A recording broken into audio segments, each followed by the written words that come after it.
Oh, come on now! Hey, oh, come on now!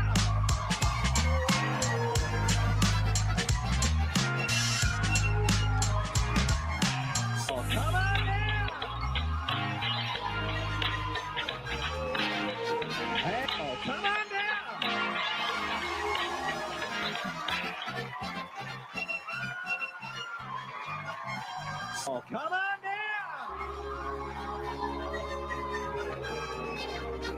oh, come on now!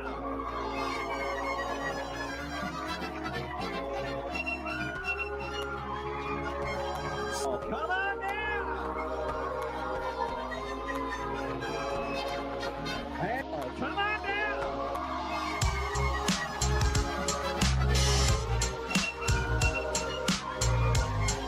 Oh, come on now! Hey, oh, come on now!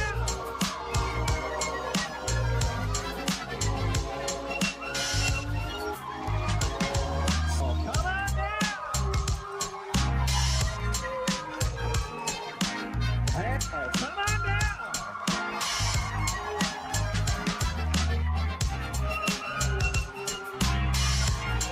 Oh, come on now! Hey, oh, come on now!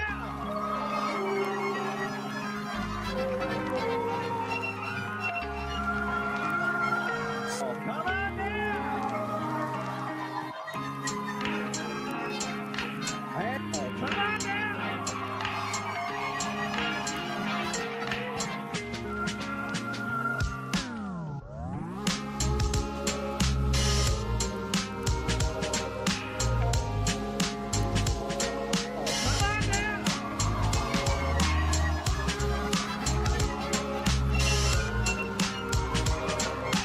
Oh, come on now!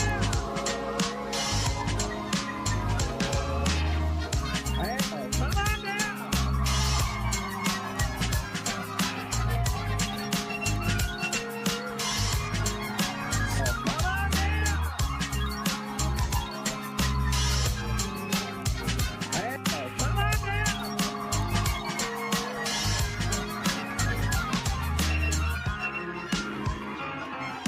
Oh, come on now!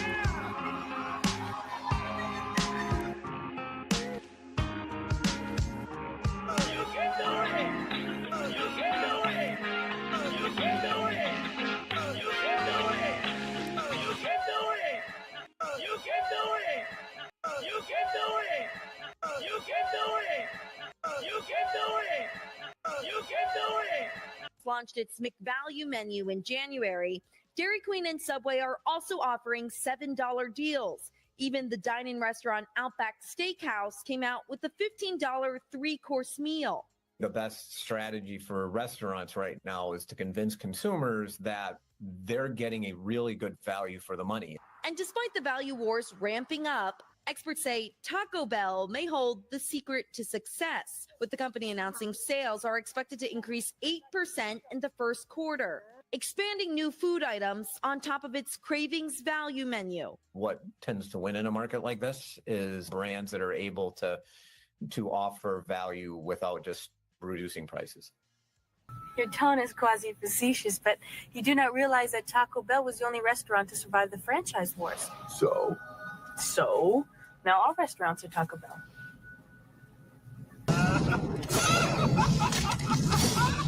Launched its McValue menu in January, Dairy Queen and Subway are also offering $7 deals. Even the dine-in restaurant Outback Steakhouse came out with a $15 three-course meal. The best strategy for restaurants right now is to convince consumers that they're getting a really good value for the money. And despite the value wars ramping up, experts say Taco Bell may hold the secret to success, with the company.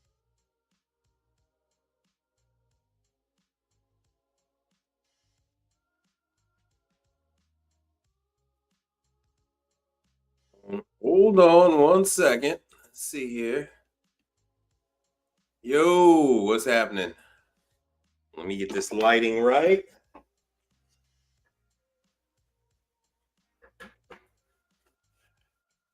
Dang. Sorry about this. My evening got away from me. Yo. What is this? What do I know about ice machines they have in park? Oh, that bullshit. Okay. Yo. All right. 1 second. Let me get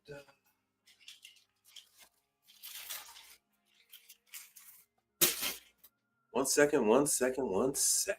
Let me answer that question too. What do we got here?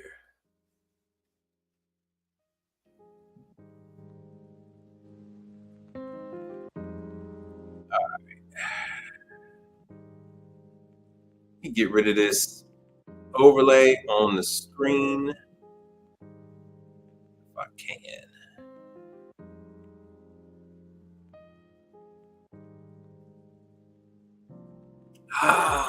Found it. Evening.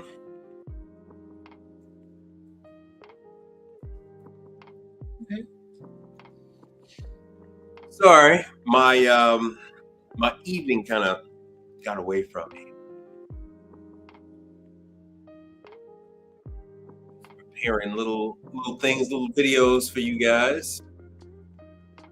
And my evening. Before I knew it, it was time for the show. Oh, come on down.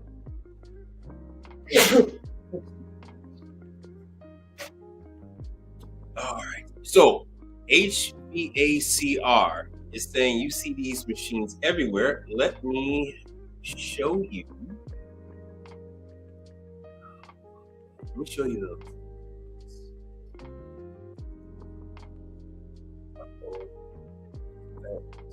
What just happened?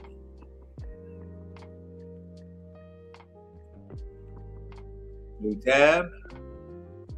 And let's show you. Let me show you what the ice machine vending station. Doobie doobie doo doo doo. Oh, I should have shown you that. So you see these and oh, there it is. Ah, man. I am going to be in trouble tonight.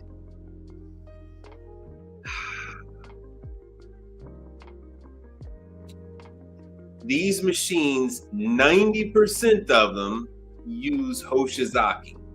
Mike Sneed got the only Scotsman vending machine out there. I don't know how the hell, I don't know how old that damn machine was. It was so old, yeah, the plates were gone. He did have to replace the plates. So chances are that ice vending machine that he had bought was, where did my music go? I want to say that thing that he had bought was from the 90s. There it is. Yo, Higgins Appliance and Repair. Good to see you. Oh, thank you. Yeah, I did sneeze. It's not that they're franchise. People own them. People own them. You buy them outright. Ready Ice stuff is a franchise. Oh, it is ice vending.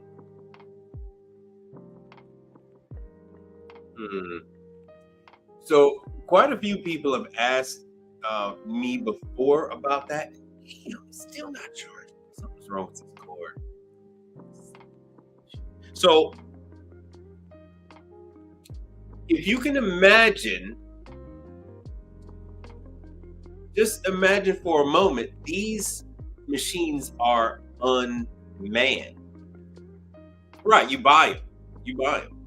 So these machines are unmanned. So when they have a problem, you have to meet someone that has the freaking key.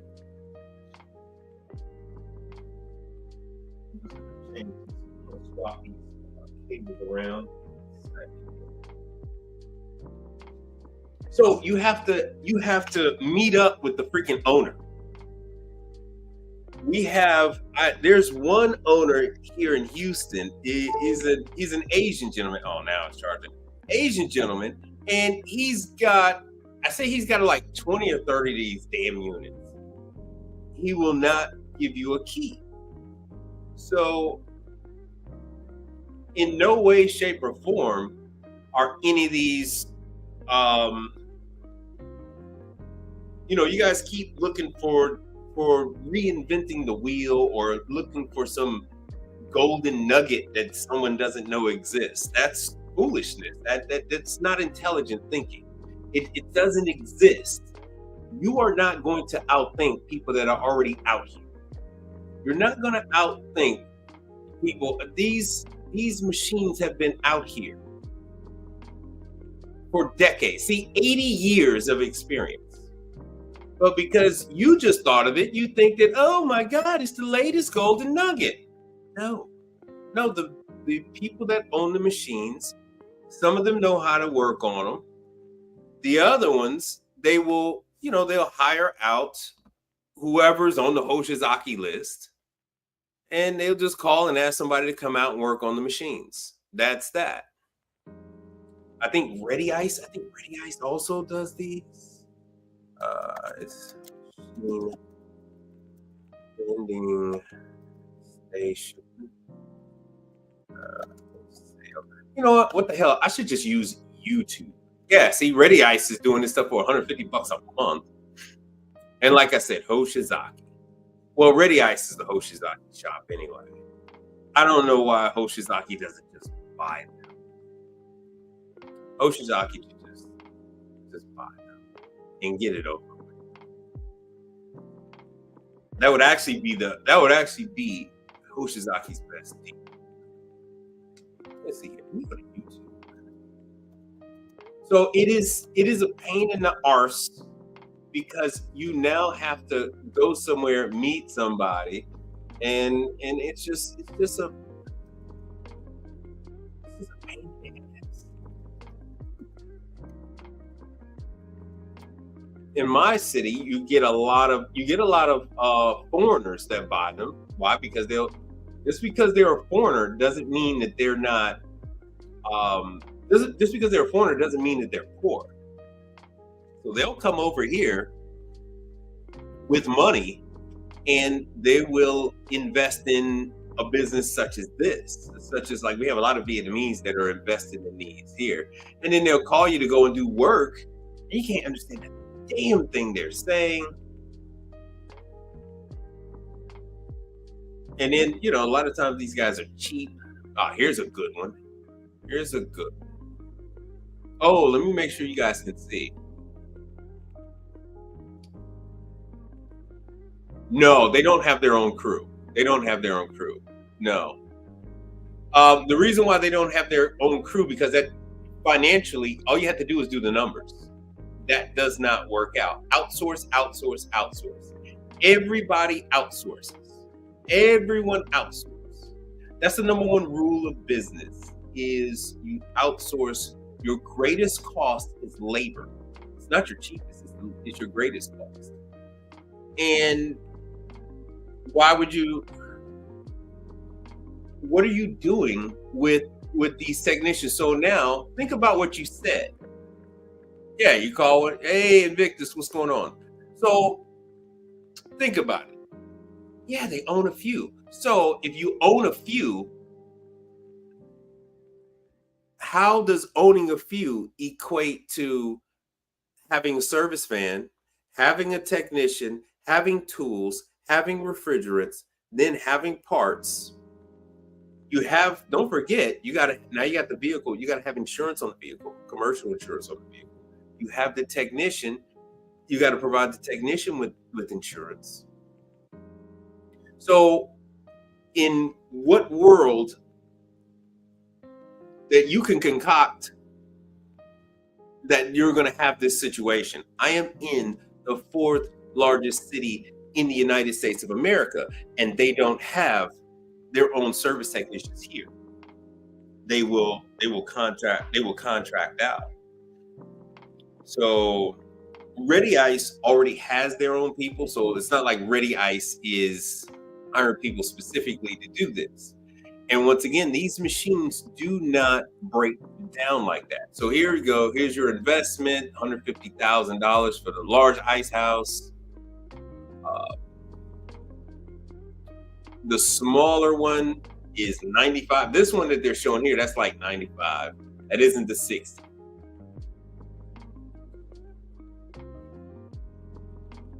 That isn't the 60. So your money gets eaten up rather quickly when you are footing the bill. You are paying for the technician. You're paying for their vacation. You're paying for their everything. You're paying for you're paying for their vacation when they get sick, FMLA. You're paying for their training, all of that kind of stuff.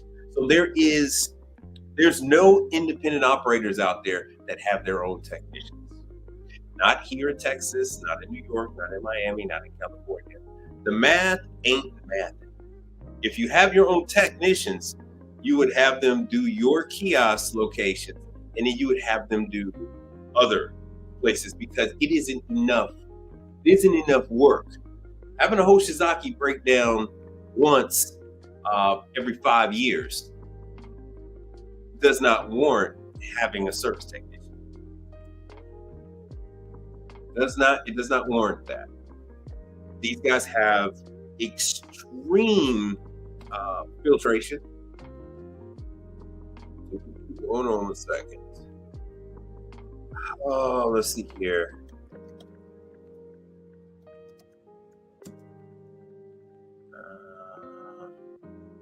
Water and ice.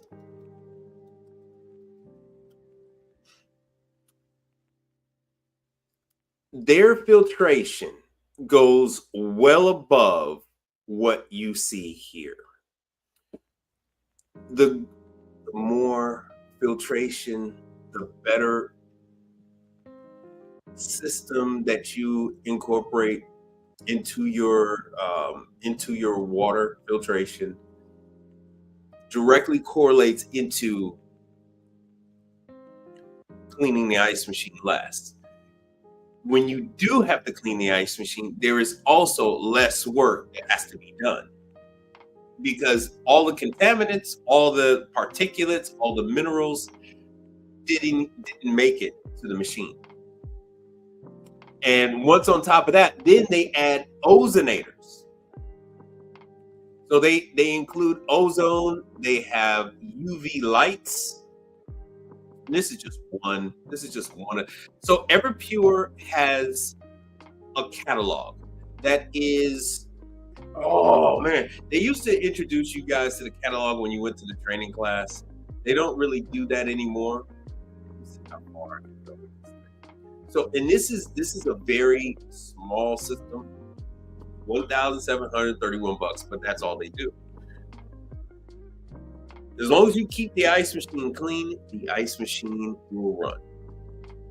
An ice machine will run actually indefinitely, as long as it has the right pH. No, you cannot.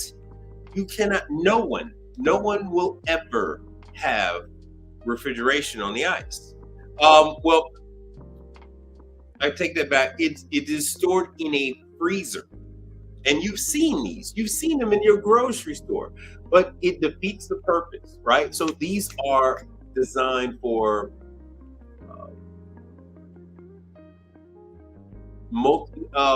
high volume. These are designed for high volume. So if you had watched my show,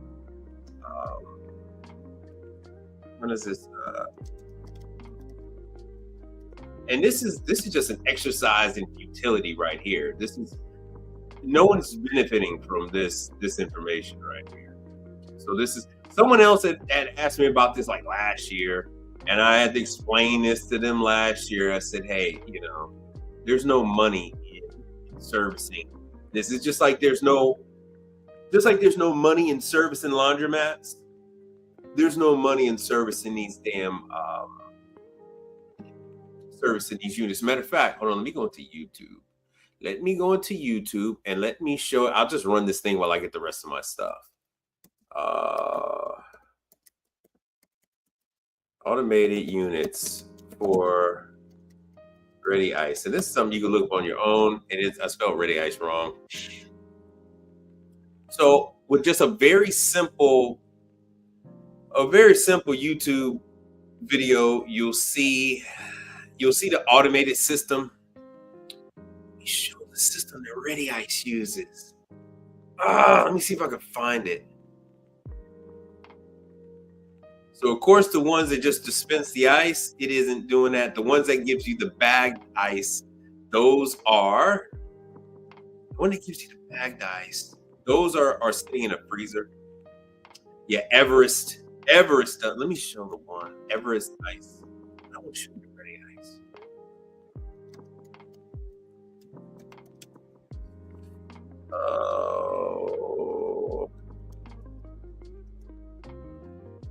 Vending system. So these machines are equipped with all kind of monitors, and there we go. They're equipped. This is just one of them. We are serious about safety. Our ice has always been manufactured under the strict guidelines of the International for their warehouse Ice Association and meets all FDA requirements, meaning our ice is never touched by human hands. Once again, you got robots. All right, let me show you the Ready Ice. I don't want to see. So when you go into your grocery store,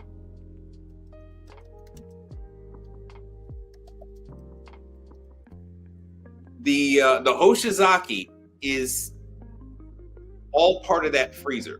The Hoshizaki is sitting above. Let me see if it's in here. Yeah, this is the proprietary. I need to look up. Ready Ice is the industry leader in traditional ice service and a proprietary in-store bagging capability known as the Ice Factory. The program offers substantial procurement savings versus traditional ice delivery services referred to as direct store delivery or DSD. Ice Factory is not a standard DSD program where the supplier delivers and stocks the product. Rather, it houses a continuous ice making and bagging process from start to finish, right inside your store. The Ice Factory system produces, packages, and merchandises ice on site. Do you see that? So in your grocery store, that system is usually up a little higher. You don't see that. So these machines are 100% owned by Ready Ice. They have the contracts in these grocery stores nationwide. And so what you're looking at is essentially a Lear freezer. 90% of the time, it's a Lear freezer. And then there's a Hoshizaki up above it. Below the ice machine, you have a, as you can see there, you have like a conveyor system. It's making the ice, it's putting it in the bag, and then it drops the bag. It sees where everything is. It's all connected using, you guys need to spend more time in your local grocery stores. And that reminds me, I got a video to show you. So the machine has all kind of sensors, and it is constantly communicating back with Ready Ice. Whatever local area, is constantly communicating back with that regional office and letting them know water filtration levels, how many bags of ice it has delivered, how long the cycles are, the whole gambit. It tells them everything. Make sure this is. So it is bagging everything, and it'll do just enough. They know every day how many bags of ice they're doing, how many bags of ice they're selling. They have the whole algorithm down, and that's why you'll see like this machine is like half full. They know on certain days, certain times, how much they're using. Stale ice takes on a taste. You'll have that refrigerant taste. So it will just absorb whatever odors are around it. They split. Ready Ice does a split with the grocery store. I'm not too sure what their split is, but they do a split. The grocery store, you take your bags, you go to the register, you'll pay the grocery store, and then the grocery store takes their cut and gives the rest to Ready Ice. And in turn, Ready Ice uses their water, they use their electricity, and then they have that space. Some will have not just this 1-2 door merchandiser, they might have 3. I've seen some grocery stores, like some HEBs here in Houston, they'll have 4 of these lined up by the door. They'll have 4 of them. So I don't know if you guys have ever seen it, but when you start to get into ice, you start to get into vending. I don't talk about this kind of stuff because this is not for, if you have to ask about it, you're not ready for it, essentially, is what it is. Once you get calls with Hoshizaki, you're doing, you're in the warranty system, you're exposing yourself to all the things that are out there. Yeah, Publix. So Publix is Florida. So you got Publix, and then you got a couple others. But no, in Florida, I lived in West Palm Beach. Yes, it's in Florida too. Let's go over this. I swear, some of you guys don't know my content. Don't know who I am. Don't know who I am at all. Okay, let's see here. Let me see. Ready Ice, Florida. So here's Ready Ice in Florida. No franchise fee. Ready Ice drivers in Florida. What the hell is he talking about? I don't even want to know what the hell he's talking about. He's going to talk a day in the life of Ready Ice. Nashville, Tennessee is where they're doing their Ready Ice, Florida. You guys just do not pay attention to what is going around you. So what we got in?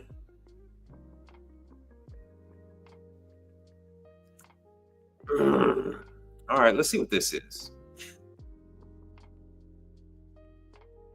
This is the cheapest grocery store in the world. It's called No Name because it literally doesn't have a name, and everything in there is super cheap because they refuse to brand their items, resulting in most products being 50% cheaper than what you would normally pay for them. All of their goods use this neon yellow packaging so that you know.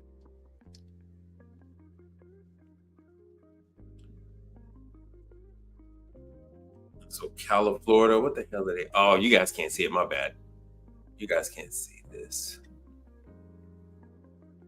Any grocery, produce. So Ready Ice is nationwide. There are quite a few. Hold on 1 second.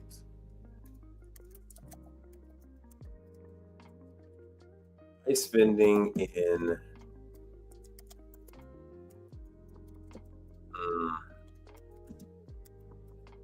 West Palm Beach. No, Food Town isn't going to have it. Food Town doesn't have. We have Food Town here. Food Town doesn't have it. So here is. So Easy Ice, as you can see, the logo. Easy Ice is Ready Ice. They changed the name slightly from region to region, but it is still the. See, it says Easy Ice. It's still the same. Still the same thing. Locations. There we go.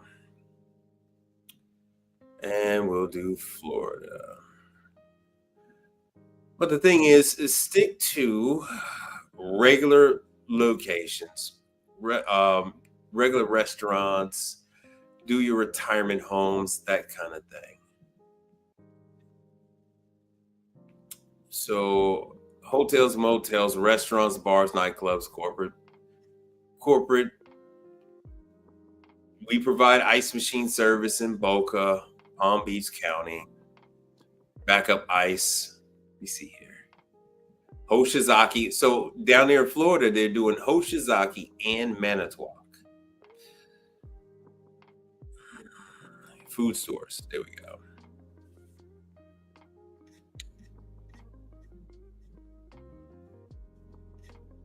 Man, some of these guys have a locator device that you could use so you could find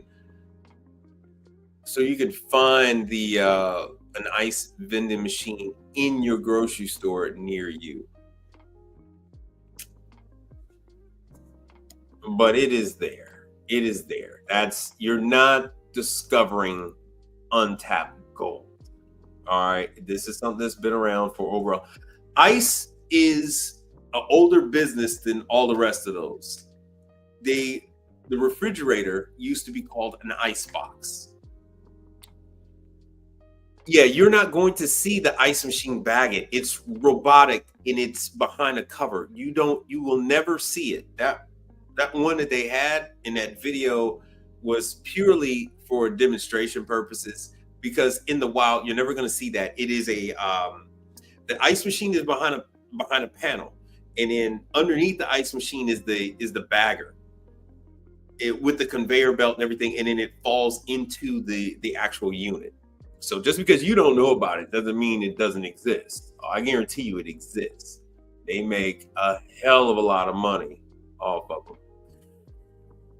Oh, let's see here.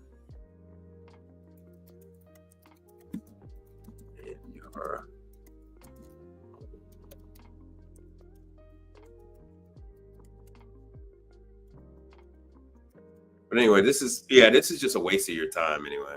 This is a waste of your time.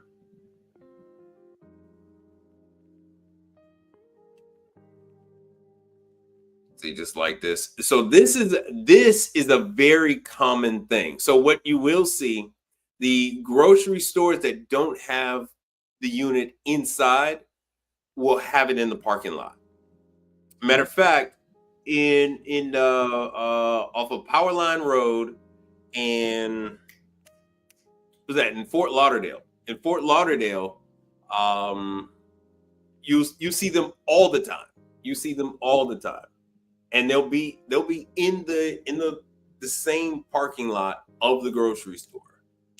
So, like I said, I lived in Florida. I got married in Florida. That's why I hate Florida. So yeah, you see those everywhere. But there'll also be, it's the same thing, just in a condensed unit. I didn't have time to prep for one, and it's really useless to even go over it, because it is something that is proprietary to Ready Ice and all their affiliates nationwide. So you will never work on one. So it doesn't make a difference. It's a waste of time to even talk about this. You will never in your life, you will never work on. You will never work on. And if you didn't hear me, you will never work on. So all you have to do is just do your due diligence. You'll find out about it, but you will never, your grandkids will never work on. So let me see here. Let me go into YouTube. Let me go back into the Nafem 2025. So I really did enjoy the videos from Nafem. They put out, the distributors, one in particular, they put out another, I want to say about 10 or 15 videos last night. So I was up all night watching these damn videos, man. So in case you don't know about these shows are not for us. And what they do is they rotate around the country. They'll do different cities, and the distributors take turns hosting the different booths. So it's not always the same distributor. And like I said, they don't deal with repair. Not like that. They deal with the service. Oh yeah, this was nice. This is one of my favorites. Marco Mirko. I'm Matt Dudley with Marco Beverage Systems. Marco is Today in we are Starbucks. at the Nafem 2025 Expo here It's in British. Atlanta, Georgia. Was We're going to just check out just a purchased- few of well, those it's from the existing UK. solutions that we have and soon up and coming solutions as well. So And they were let's go purchased check them out. by, I think they were purchased by So this is the Marco Poured.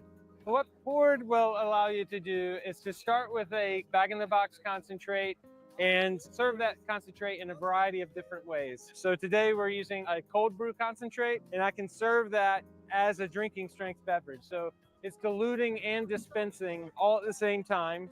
And if I want to make an iced latte with it, instead of having to pull a shot of espresso from an espresso machine, this is in effect my straight concentrate that I can use as my espresso shot.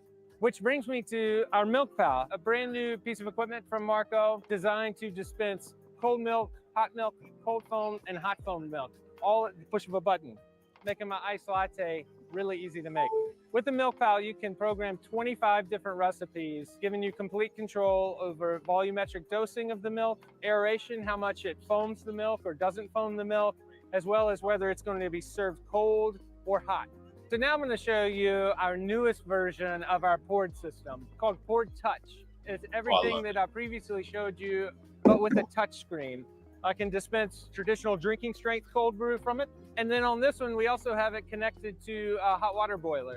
So I'm able to dispense my concentrate along with a little bit of hot water to bring the temperature of the concentrate up. And now it's at an espresso-like temperature. I can use my Milk Pal to dispense hot foamed milk. I can take my hot foam milk, pour it into my espresso, and have a nice cappuccino in a matter of seconds from an untrained barista.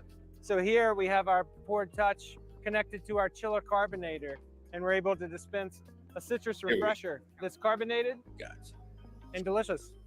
So next is our popular Fria system. Oh yeah, our Fria system will deliver chilled water, sparkling water. So I've talked about Marco. I think I've, depending on which system. I want to say I've done a. I want to say that I've done a. Oh yeah, no, this is still coming from the top. It doesn't come from the bottom. Oh, this is theirs on their own. Is there any brand you guys wanted to see? Any brand in particular that you wanted me to give you a breakdown about where you find, who particularly uses that unit and all that good stuff? Hi, Tug I wanted Toller, to get in here. Hold on, let me go to eSource Miller. I think he did release some videos last night. Yeah, that says 10 hours ago. I didn't watch that one. Freaking cold draft. All right, so I'll play the cold draft. Everyone, Chris Miller with eSource Miller Paradigm Company, and we're at the 2025 Nafem show. We're in the cold draft booth, and here's my friend Jeff. He's going to talk a little bit about the products here and introduce himself. So, Jeff. Sorry about that.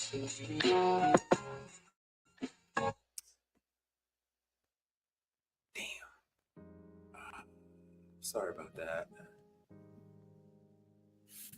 Yo, my apps, what's up? Sorry about that. I hit the wrong damn button. I am so sorry about that. I'm off to a late start. Oh, come on, man. I wanted to see that. Nafem show. And this is going to be cold draft. A little background. Cold draft was purchased by freaking Scotsman.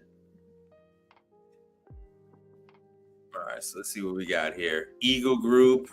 Come on, man. See the damn Scotsman, and Scotsman was just shitting on everybody at the show, and that is typical what you find with these, especially on the ice machine side.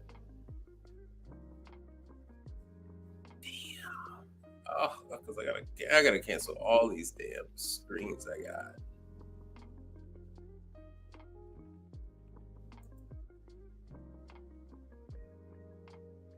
Fine. They're gonna make me do this the hard way. All right, so I did this one. Hi, I'm Matt Dudley with Marco Beverage Systems. Today we are at the Nafem 2025 Expo here in Atlanta, Georgia. We're going to check out just a few of those existing solutions that we have and soon up and coming solutions as well. So where did let's he go go? check them out. Oh man, see if I can find it this way. You would think it would be easy just to say freaking cold draft, but it didn't. It's not. All right, tell you what. Let me try to find. Eagle did their own thing. Hi, I'm Chase McAllister with Eagle Group. Welcome to Nafem 2025 in Atlanta. Please be sure to stop by our booth, 1948. Come meet our people. We have folks here servicing every aspect of our business, from our engineering team that can help you design for efficient food service equipment, R&D lab to make sure that we're building per NSF and UL standards.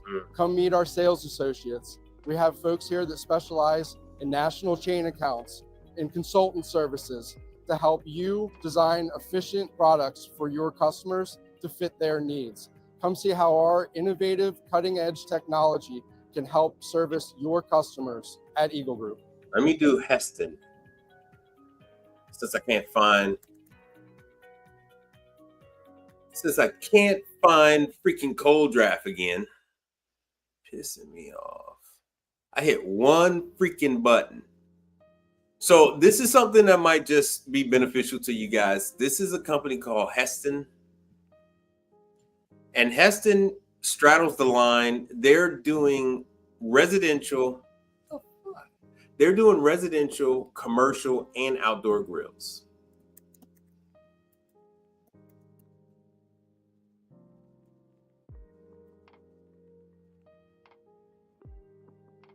So Heston is always it's a good company to sign up with. They're based out of California. They manufacture all their stuff. That was 2023. This thing is so fickle. Damn, I'm so sorry. That's Lincoln from 2 years ago. This stuff does not work like I wanted to. But that's all right. I'll show you guys when home. The algorithm is going to catch up with what I'm doing, and then it'll start to show me some of the rest of my stuff that I'm looking at. Hi, I'm Lauren Coughlin, Managing Editor of Food Service Equipment Reports. I'm here at the Nafem show in Winhold Equipment's booth with Mike. Mike, can you introduce yourself? Yeah, my name is Mike Chick. I'm the Senior Vice President of Sales at Winhold Equipment Group. Okay. And what are you showcasing today in the booth? So today we're featuring our custom fabrication capabilities. This is actually a product that we... Once again, American made. And if you could look here in the background, you'll see Bun is there at the show. Now, this is not a show built to Robo delivered with there. one of our major chains in the country. This so stuff you is can see made everything that we built here, in the fully US. integrated shelves, all 304 stainless steel with a lifetime warranty against rust and corrosion. We have full turnbacks, and really what this did is with our chains, we will ship this separate, right? To make it easier for the franchisees, we fully weld these right into the countertop. We ship the top separate, we ship the chase separate, and we put it all together for the franchisees so they can install it in a quick, timely fashion. This took about 8 minutes off the total product procedure for that chain, saving some very valuable time. And any other key features on this that you want to make sure to cover? Yeah, so what we did is we did this custom French fry or chicken nugget station right down in the middle. We used our laser etcher to laser out this system right here. And so we have a full durable 14 gauge top, 16 gauge shelf right here, and then we have the heat strips right underneath to keep the product warm. Everything is fully integrated and flows to the end, where we have one power junction box. So we make it very easy for the customer to hook the product up and have a quick disconnect. All right, let me show you some Navco, because I want to show you the all the combi oven was there. My guys over there at let me see if I can find them. They cover dishwashers and everything else. This one is from Spain. I think I might have shown you guys the Volrath. Lakeside was there. I did show you that. My system is it. Ooh, they have these new battery powered. They have new battery powered. And there's Easy Ice. Here's Easy Ice at the Nafem show. We just went over this. Easy Ice, Ready Ice, same company. Hi, I'm Lauren Coughlin, Managing Editor of Food Service Equipment Reports here at the Nafem show in our booth with Easy Ice. I'm with John Mahlmeister, the CEO of Easy Ice. So John, we had a little party cocktail reception. For those who couldn't make it, tell them what they missed. Well, we do this with FER every other year at the Nafem show, and it really is about honoring and recognizing the partners that we've worked with to help us get to where we are as a company. Yeah, we so started the company in 2009. We're 15 years they later. just throw. We They now have literally 500 are just employees. throwing money around. Samick. All right, let me show you Samick.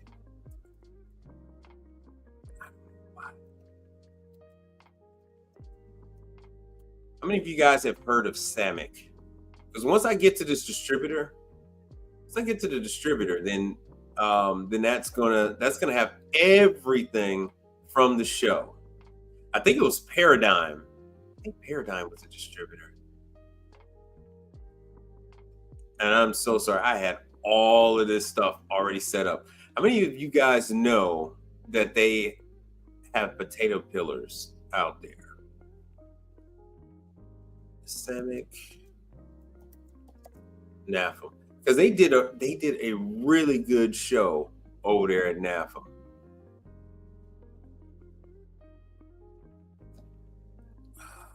Fine, I'll just have to show you. I'll have to show you because we did Cleveland. Fine, I'll do the eSource Miller stuff. Buck Toller, eSource Miller, a Paradigm company with Jermaine Richardson, Cleveland Range. So as you can see, Cleveland has updated their controls too. It's now all digital. What's that? Typically, when you think about a steamer, you just turn it on. You get 212 degrees. It's your man. Just steam it. A little knob for a timer, and that's it. Right. So with this Being controller, involved or being you active. have a little bit more functionality with the steamer. All right. So you can steam and hold. You can low temp steam, or you can just steam regular. Right. Say that again. You can do what? You can low temp steam? You can low temp steam. That's huge because a lot of times 212 is too much, right? Like it's a great Yeah. option versus boiling water on a stove or whatever. But 212 can be where that window is really tiny, right? Where you're underdone to overdone and you're like, dang it, I missed it. Being able to do low temp steam, that's huge. Yeah. So Cleveland is a You know, top when you name think in about the low temp industry. steaming, you think about, certain vegetables like green leafy vegetables. Especially frozen stuff. Anything that was frozen. Yeah, they are part of We're just trying to Ollie reheat Group it. We don't and need Well to be Built. killing it at 212. Right. So, as he said, right. So you think about broccoli or spinach. You're steaming at 190 degrees, right? You still maintain that color, the nutrients. But it doesn't look like the pale broccoli you usually. All right, let me move on. Now that I got to one of the distributors, now I have to train this freaking algorithm. Oh yeah, I did show you guys the Fry Master. Here we go. Here's a Scotsman one. So when you go to the settings, Scotsman be dirty, man. Like it is Swear. right now, or in standby mode. Prodigy Plus and Prodigy Elite have what's called water sense technology. And what that really means is I'm going to explain kind of how a batch of ice is made in sort of a short bus to school salesperson's way. Water is brought into the unit at the start of ice making, into the ice sump. And water is pumped and it cascades over the evaporator plate. The purest water freezes, a little bit of scale deposits, and the rest of the water and scale go back into that water sump. So what happens is the concentration of scale building materials increases in that as water freezes onto the evaporator plate. So scale is the enemy of any ice machine. Right, So which is what why they go with all that filtration. What we developed was a water sensor that measures the conductivity of the water in that sump. And as the scale building material concentration goes up, the conductivity goes up, so the resistance goes down. So we measure that every cycle, and we purge a little of that water and introduce fresh water. Same thing that True is doing. The best balance of a scale-free machine against wasting water and electricity. Because when you're dumping water, you're not just dumping water. That water is pre-chilled, and that's electricity too. So we give you the best balance. Now, turn this back on. If you're in an area where you know the water is just terrible, you can go in here in the app manually and adjust that purge level to low or all the way to max. And so that's your control with this app that makes it easy to do it. And you can also do it on the control panel, but this is the easiest way. So I've just set that to maximum purge. Now, here's where you turn the unit on or off. I just turned the unit on. So if I go back to the home screen, well, now it says we're making ice, and it's green. If we have any kind of an error and we go into an error state, it will tell you right here, and green will turn to yellow, or red, depending on the severity of the error. And when you click on right here, it'll take you to a description of that error. Now we have a machine on the other side that's not hooked up to water. And what I've been showing is I turn that unit on, and in a couple of minutes, it figures out it doesn't have water. And this goes into the error state saying low water pressure. And it tells you what to do. It says check your water supply. But it's giving you that error information. If I go into service, the service menu, I have active errors. That error is slow water fill right there that it has. And it says water not supplying adequate water. It tells you check your water supply. So it tries to give you a way to solve it without calling for service. However, if you do need service, every error that's ever occurred, if I click on error history on this unit, there's only two. It's a new unit we put in service here. Every error that has ever occurred stays in there, and it's logged by date, by time, and how long it lasted, and what the error was. So when a service provider comes to check this out, they can very quickly diagnose and accurately diagnose. They can see things that's happened in the past, and this is Right. happening a lot. So we can fix it and go in this direction. If you've ever heard of a service agent coming out and the machine's just working fine when they're there. So this helps with that. One other thing that's neat, we didn't figure this out, our service providers did. Every service provider that's touching an ice machine, a Scotsman ice machine, they're pairing with it. Remember, you can pair with an unlimited number of machines. Oh, wow. We've got a database of, like I said, McDonald's number 604. When a service provider gets a call, they're 30 miles away, right? They're out of Bluetooth range. They cannot connect with this machine. What they taught us is that they asked the operator to go over and connect with the machine by Bluetooth. The data from the machine goes to their device. By cell data, pushes to the cloud and down to every device that has ever paired with this. Whoa. So they all of a sudden get a real-time snapshot of what's going on with that machine. They'll see all the errors, and one, they can say, try this, or maybe they have to come out. Interesting. And two, if they have to come out, they know what parts to bring, and they have a good idea what it is. So we're way ahead of the game on that. Helps. Now that's nice. I have a couple of customers that have this new product, have this new Prodigy Elite. Yep. One last thing I'll tell you about this. If I click here on clean, on the clean menu, we have a guided cleaning process. So if an operator doesn't want to spend $400 or $500 to have a service provider come out and descale, if I click on start cleaning process, first it's going to say, would you like to locate a service provider? If I say I want to clean, I want the self-guided mode, it's going to give me instructions. But it's going to step by step what to do. It'll tell you to measure out this many ounces of descaling solution, put it in the machine, and go. Huh. And so the machine will go through its descaling process. You'll get an alert on the device when it's finished. The machine goes into standby mode. That's nice. And that's when it's time to come back and wipe down the ice thickness sensor. It tells you how to do that. So for a savvy operator that wants to descale their own machine. So notice this whole time, the entire discussion is about the app. Nothing about innovations with the ice machine. And that's because they haven't actually done anything to the ice machine itself. Our prior generation and all our competitors, when the machine gets Here we scaled go. up and it's getting false readings, like our ice thickness sensor that triggers a harvest, when it gets scaled up, it's not going to give the right reading. The computer is going to see that we've got an issue in the freeze cycle. It used to shut down. Our competitors shut down. We decided if it's not going to damage the machine, we don't want to shut it down. We don't want them coming in the morning and having no ice. We go into preservation mode. The clean light flashes. You get a notice on your device, and we keep making ice. What we do, we revert to a timed freeze and harvest cycle. The way all. Oh, this is a nice new one that they got. Miller Paradigm Company, and we're here at the 2025 Nafem show. So this is their new water and ice dispenser. Kind of introduce himself and then show us all the amazing new product that Scotsman has this year. Well, thanks. So, Tony. Wait, you said you heard that right? What you said? Western Region Sales Manager and also Director of Key Accounts. So I work with a lot of. Hold on, let me stop it. Texas is the newest. You mean you want me to break this down? So, if you are away from the actual location where the ice machine is, you can have someone else with the app go over and connect to it, and then it will send. Now, what he didn't say was it's going to send just to you. He said it's going to send to everyone that also connected. No, you didn't. You heard him say $450 service charge, not the fee. That's not the service call fee. So they like to say $450, $500. No, it's usually a lot more than that. So there's a difference between a service call fee.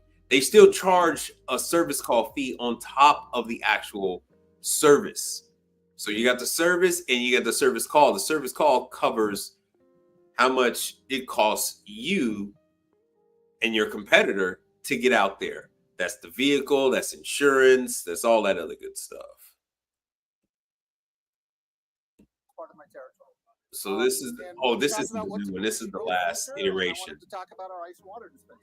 They got another one that's a low profile. This particular one is our #1 selling SKU in the entire product line. Eh. So this is our HID 312. HID originally stood for healthcare ice dispensers because that's where most of it was sold. Yeah.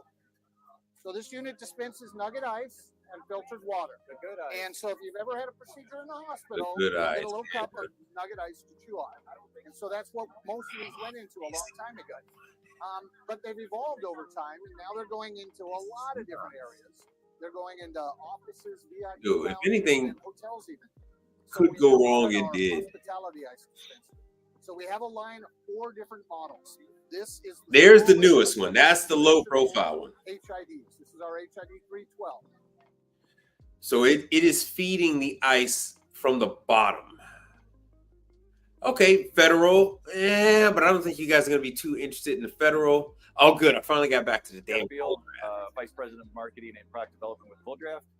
Going to talk to you a little bit about the Cold Draft products and some of their applications. So now that we finally got back to along for a long time, since 1950. And really their claim to fame is the nice, large, 1.25 square cube. So this is for your high-end bars. Your mixologists love this. I was just working on one. Kind of your, not Cold Draft. I was just working on a Hoshizaki. Bartenders love this cube. Right? 1.25 inches. Gain popularity, so it's not just for your high-end bars now, but really anyone who wants to differentiate their cocktail program, they're really going to want to use this ice. So this is one of our most popular models. It's the self-contained SC201.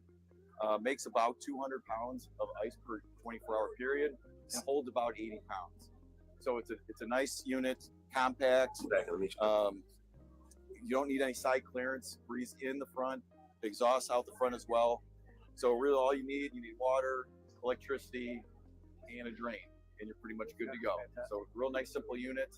And then we can scale up from there. We go from our SC201 to modular units. So we have modular units like this that sit on top of a bin. This model here makes about 300 pounds per day. We can go all the way up to about 1,000 pounds per day. Yes. So cold draft units are stackable. They're stackable, just like the Hoshizaki. So this is a good place for me to stop right here. So HVACR, I'm on Instagram. That's how people can reach me, is through Instagram. There's the QR code. Let's see here. Let me see what I got. What else I got? Oh, I got my other thing. All right. So Scotsman purchased Cold Draft from Legacy Group, just, because they wanted these cubes. Legacy Group was only really producing, I think, about 2 models. Really one, they were pre-ordering 1 model, and those models were sitting there in their warehouse for years unsold. So by the time you would order one and get one, the date on it would actually say like 3 years prior. It would say 3 years past.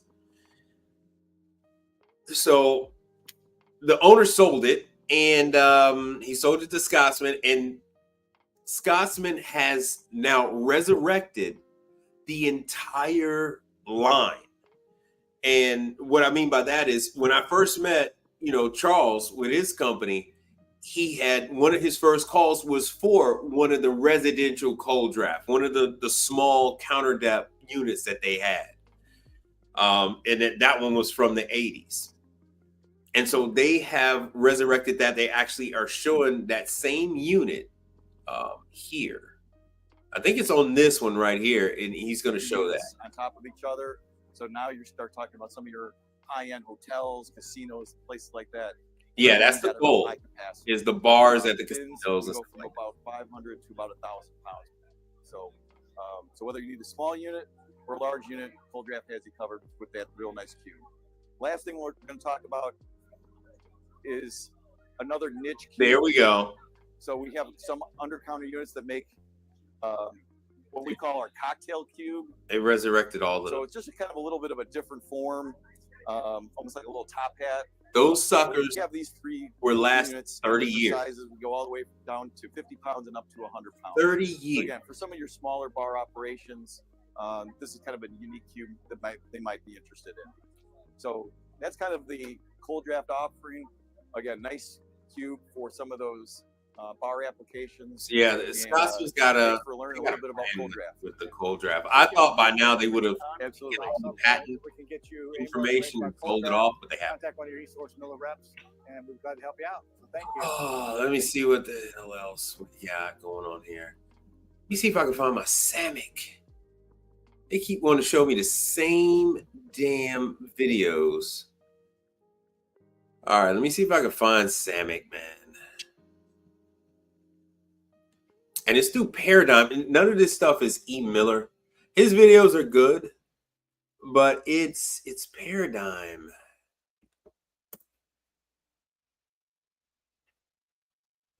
Let's see if I can find it. Nafem, Cleveland. All right, we looked at that last night. They were pumping these things out.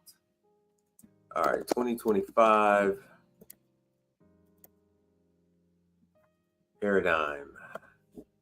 Any other time the damn YouTube is listening to my every freaking word, but now it doesn't want to perform now. Son of a bitch. Oh, Polar King was there. That says that was 2023. You guys are familiar with Polar King. I hate to pull up this old stuff, but I need Paradigm. I've given you guys the information for Polar King to get a hold of them. Patrick and Dan from Polar King. So you guys want to do a quick introduction? I'm gonna let you go first since I have to hand you the mic. Dan with Polar Anyone unfamiliar with Polar King? I am a regional sales manager. And I'm Patrick Smith with Polar King. I'm a regional sales manager as well. You guys know how to get a hold of them, how to get dispatches on these Polar King units. The entire country. The two of us do, but we also have 3 other sales reps too that handle other segments for us as well. Okay, all right. So how long has Polar King been around? 40 years. Just had our anniversary last year. Well, happy anniversary. Thank you. So give me the why behind Polar King. Why do you guys do what you do? Yep, it's kind of a niche market. So we make seamless fiberglass walk-ins. They're built for outdoor use. It is. We really specialize in trailers retrofits or people. We do new construction as well, but the theme is really just to expand and use exterior space rather than interior space. All right. Well, I actually want to go walk into a walk-in. Is that something that we can do while we're here? Absolutely. All right, let's go ahead and do it. Let's go take a look. All right, so we made it into the, let me guess. Oh, sorry. The H88 walk-in cooler. Is that right? Correct. All right. So tell me this again, is what are the specs of this? What are the sizes? So we can start at 6. No, it's I'll replay the video. Wide, I'll replay the video. With 10-foot ceilings. The important aspect of that is we still deliver it as a single piece, refrigeration installed, pre-charged, everything else is pre-wired. It's actually not. Hold on, let me stop this. Just with you on site, you can bring power to it, and it's up. It's actually, let me go back. So it is actually not hard to work on a cold draft. It's actually very simple. And I could replay those videos. Hold on one second, because I got a number of. All right, hold on. Let me see here. Got a number. So what I'll do HVACR is over the next couple of days, I'll replay the videos with the Polar King information. So be on the lookout for those videos. I'll be replaying those. And hold on one second. Let me see what the hell let me show you. These pictures are from today. These pictures are from today. Let me see if I can get these things shown to you. All right, I can. So let me stop that screen. Let me share with you photos. There we go. Photos.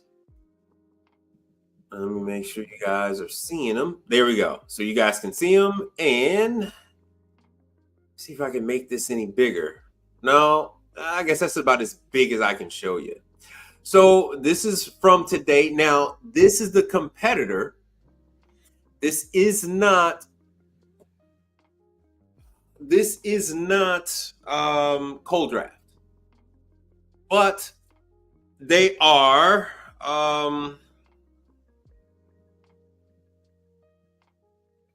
We are same, but different, but still same. so there's very little difference between the two different styles. Very little difference. Okay, hold on 1 second. So let me go on over there. Come on, man. All right. Where the hell are my pictures at? Oh, son of a gun. There it is. So here are the pictures. This is a video. Okay. So this is a cuber. Let me block him out. So there's a circulation pump. The difference between the Hoshizaki and the Cold Draft is the pump is in a slightly different place, but the ice is made exactly the same way. The float system that is being used it's located on the left side for the Cold Draft. Hoshizaki is using I believe they're using a metered fill. This is a brand new machine. It's a brand new unit. This is how it cleans the unit, so it'll flush out through this tubing right there. Make sure I got my tablet. I do not have my tablet, so hopefully you guys can see this. Okay, good. You guys can see this. So okay, well, Cold Draft is very old. Cold Draft is, oh man, is Cold Draft 100 years old? Cold Draft is hold on, let me finish showing you a couple of these videos. That's what I'm saying. There's a lot you don't know. So this is the model and serial number of it. It's still 404. And this is I got the date on it. As you can see, I was there at 3:16 this afternoon, March 13th, 2025. So that was just today. It's funny. Well, I did choose the damn video. Oh, hold on 1 second. Hold on. Here's my beloved Alto Sham. This is not Alto Sham. This is AccuTemp. This is my beloved AccuTemp. They're always taking the damn float out of this son of a gun. I was in a grocery store today. I wasn't working. I was just in a grocery store. They had Zero Zone. I tell you guys about Zero Zone. The lighting system is out. Not only on the Zero Zone, but the other one next to it. There's a Don Pierre I was working on. Royal, I was working on that. They had some gas issues. Everybody calls me out about gas. Everybody calls. So I had the temperature was off almost 100 degrees. So the chef had issues with that. So I had to take care of that. And then they thought they had a gas leak. So I had to take care of some of that too. Oh, good. You guys can see that. I mean, I talked about Lear. He said, I talked about Lear, but I don't do seal system repair, but can diagnose. Well, seal system is a very small portion of all of these jobs. Anyone put in the chat how many times you've heard me talk about seal system? Go ahead, put it in the chat. So these units have, they have to go into defrost. They have control systems that tell them when to go into defrost. The older Lears have timers. You have condenser fan motors. The newer one, the older ones have analog thermostat controls. Those have to be fixed. The newer ones now have probes, thermocouples. So seal system is a relatively small part of what we do. It is a relatively small part of what we do. So like I said, this is hot side I'm working on right now. So I often will do videos and pictures for the client so they can see it, because oftentimes they're not there. Here I am at my local grocery store. I'm not going to put this little guy on blast. Oh yeah, maybe I'll do the sound. I'll do the sound.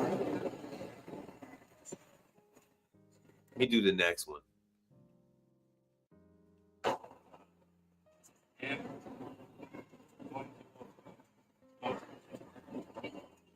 So what he's doing is he's on the phone with tech support, and he's telling them the amp draw on the compressor. So he is a very green tech, and he's out there. So you guys don't need to feel like he's working for a multi-million-dollar company.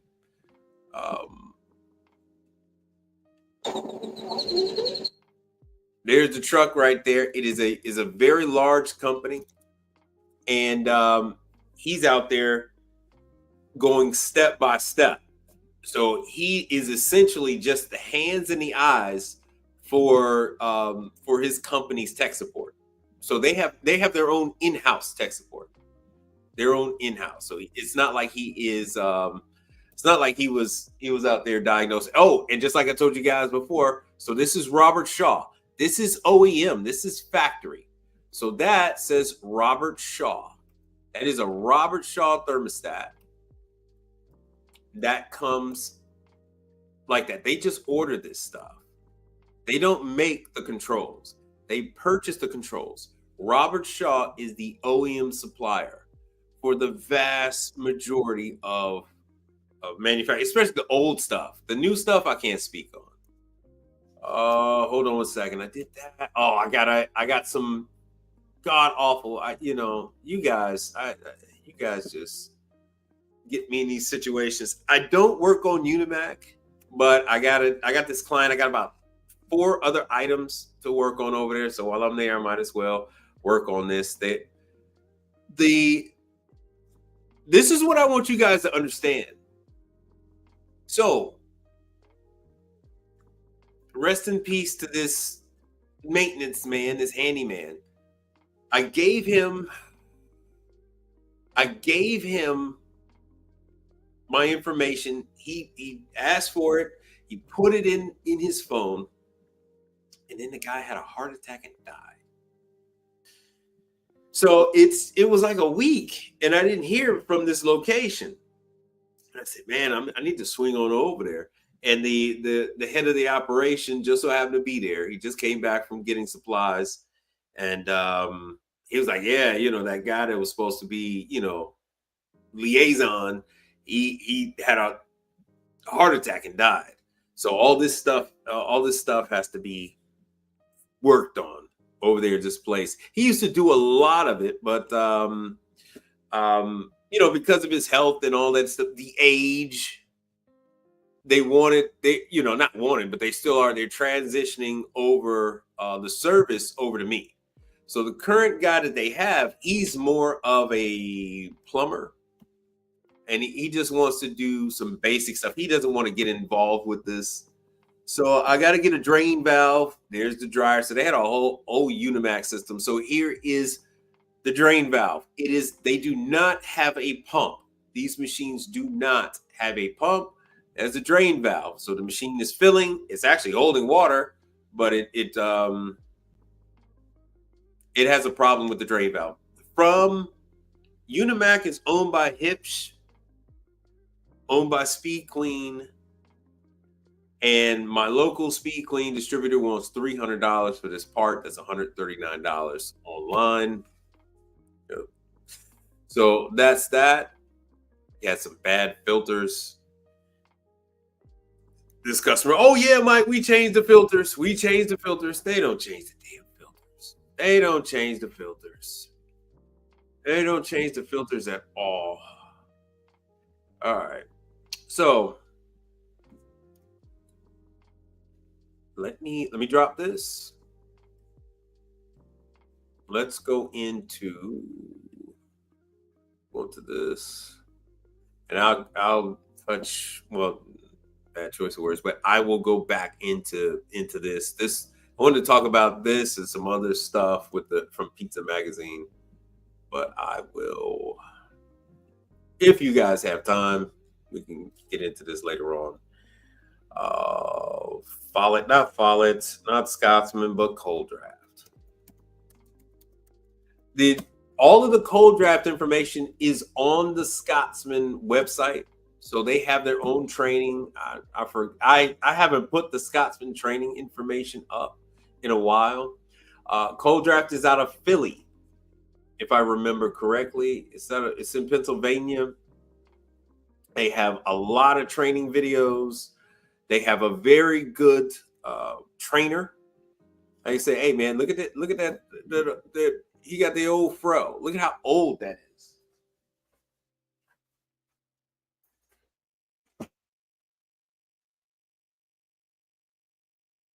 This is how old Cold Draft is. So it was a very popular machine back in the day. Matter of fact, let's play it.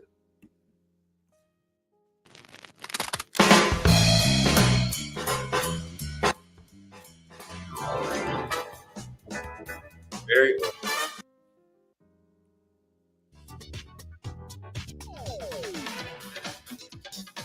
So yeah, they've been around for a long time. Here's some of this is what they used to pump out, like the ones like this. And like I said, you could stack them. You got air cooled, you got water cooled. So this is Cold Draft. I don't know how many you could stack on this particular model. They actually have everything written out. How many you could stack. So yeah, so here we go. From the 1920s. Dayton, Ohio, but I think they're now in Philly. I think they're now in Philly. Let me see when they moved. So I don't think they're still in Ohio. I think they're in Philadelphia. So yeah, like I said before, these companies are extremely old. Scotsman is old. Isomatic is old. Yeah, original name was Uniflow. So someone currently has the Uniflow name. More than likely when Scotsman bought them, or either Scotsman or Legacy. When you purchase a company, you actually get everything that comes with them, and that includes their former name.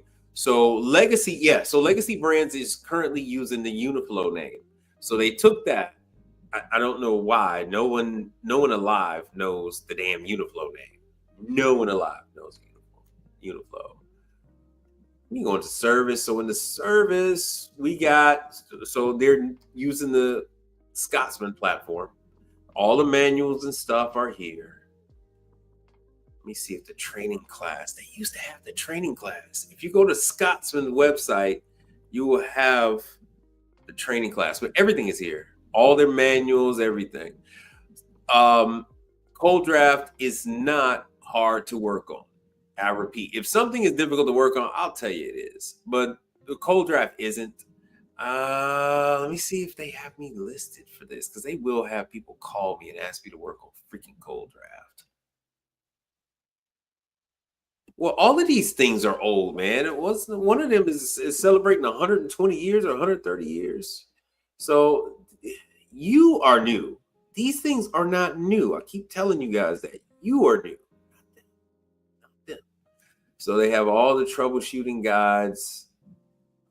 Everything. I've given you guys this stuff time after time after time. I know I have new people that cycle in, and I kind of have to go over this kind of stuff over and over again. But if you go to the library, yep, they do have the videos. Hold on. let's see here. Authorized service providers. Let me see if they still got me on this thing. Coker. Damn, that won't click. Oh, yeah, see? So they have me on here with all my old information. They got all my old stuff on there. So, see? There I am with Cold Draft. So, I'm not only a client, yeah. So, there's that. And every now and then people go through this damn list and then they call me. It's a pain in my ass. All right. I do have the ability to sell Cold Draft. Everything that you service, you have the ability to sell. Just so you guys know. Tell you what, let me go to the YouTube and let me do the Cold Draft. So Cold Draft is very desired by bars. Nobu has it, that kind of stuff. Training video. And there's just so many. So this guy put out some of the best videos. He's the trainer. It's 7 parts. So he if you go watch this thing from beginning to end, very good training. Matter of fact, I'll show this. What is the name of it? The company? Cold Draft. Cold Draft. Makes these cubes. Okay. So you get to see that way on purpose. Inch and a quarter square. Wow. Show your scotch with these. I think so. So there's not much difference between that one and this one. Guys just made virtually the only difference. So if you look in the middle of the screen, it's two light close. That's what starts. This was at least the second training on this unit. It must not have made it back. When the water is there's a channel in there separating the two coats. The water would come in, raise stuck area in the back, get the right height, start the treatment. The other float, when it drops, the bottom of that sensor, it needs to be hard. Now, the thing that guys always get confused on is that the straight. You can't be full straight. You want to do a plate on straight. It kind of has a mouth like an alligator or something. Just think about a hippopotamus, alligator, any one of those animals with a very large mouth. Recording. Pushing over the dam, going down the drain, and then there, it just dropped it. See it? Here we go. Yep. So that float dropped just a little. No, we still have water left in the tank. On our newer boards, this will well. So let me break this down real quick.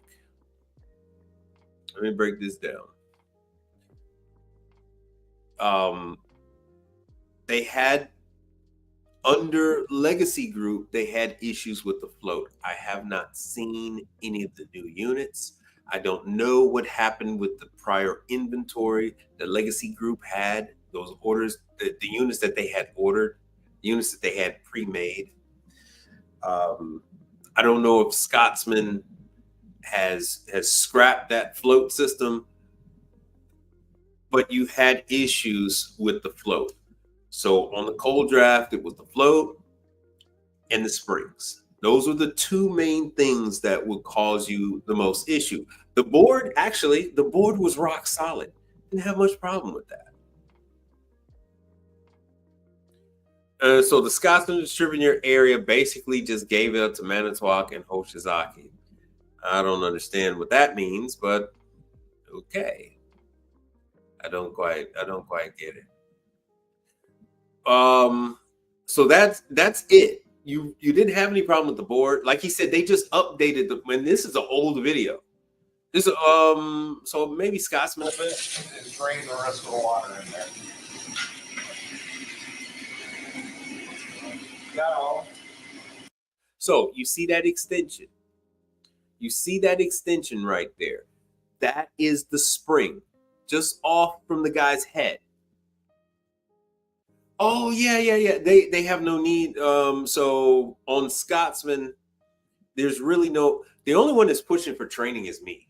You must understand that the existing service companies do not want the factories to have training.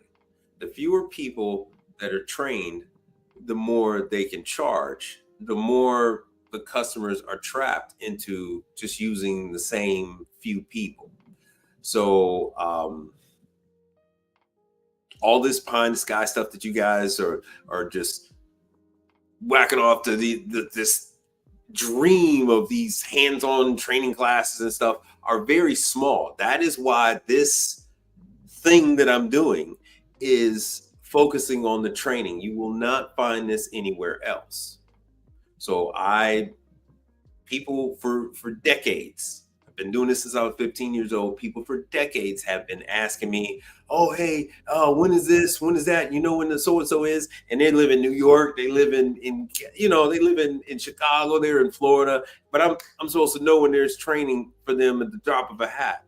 So I don't do that anymore. Anybody wants to know something, they got to watch my damn channel. That's how that works. That's why I started this damn thing. But just know, yeah, the deck. Tweak them up. Now look at those holes. Get right up there. Put your feel that difference. You can see it. The ice slides for that's falls out of the lower. Can you get a picture of that under there? Here's the board. Okay, good. There's the board. You can see the board lit up down at the bottom right hand of the screen. Yeah, it's we're already in a market. We're already in the market where if you don't, we're in a market where each technician, a good technician is worth about $1 million to a service company. A technician that's only been in the field about 2-3 years is worth about a good 100,000.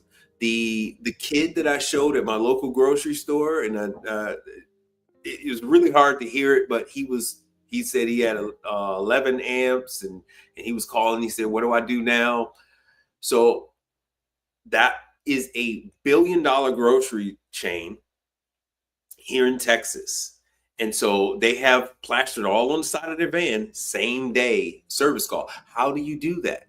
Well, by any means necessary. And that means even if you have to hire a kid and you talk his ass through everything, and I guarantee you, you get up to the level where you can hire somebody, you're going to do the same thing. You're going to do the same thing. It is not good for a small company to hire an experienced guy. It is usually best to hire someone that knows nothing and you can train them in the way that you do things. Because if you hire an experienced guy, you're going to be at each other's throats. So camera.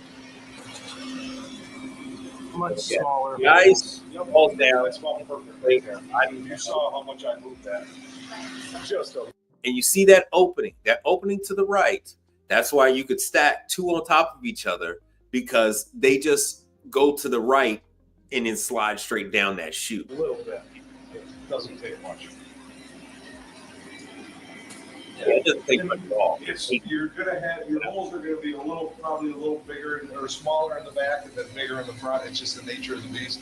Like back there, they're like almost non-existent. I would probably lower that just a little. Bro, it is extremely difficult to get to that spring in the back. I believe the back panel comes off, but every single customer I've had has had that damn thing butt up to the wall. Oh, remember I said that? Matches. I've never been gained access to that rear spring. Measure that on the back. Size on your second match. But I knew we were running out of time, so I wanted to adjust that up. So that's the number one thing that you have to do are the springs. They must be perfect. A little bit of a gap hole, they got to go. Got to. Once that machine is clean, like I said, gravity pulls that stuff down. Gravity is pulling that ice down. That I've never had a problem with the compressor. a little small. Never had any problem with even with any of the sensors. That's Always been damn near low. perfect cube right The there. It's going to have a little bit of a bridge on it. Hole's good size, and that a lot of people, they don't want that in there. They want that clear. Well, it's not going to be as hard. It's just not as good a cube. So that's a normal cold draft ice cube right there with those cracks and fissures. That's a normal cube, like he said. So I was a trainer. This was from a number of years ago. And I don't. I'm still going to.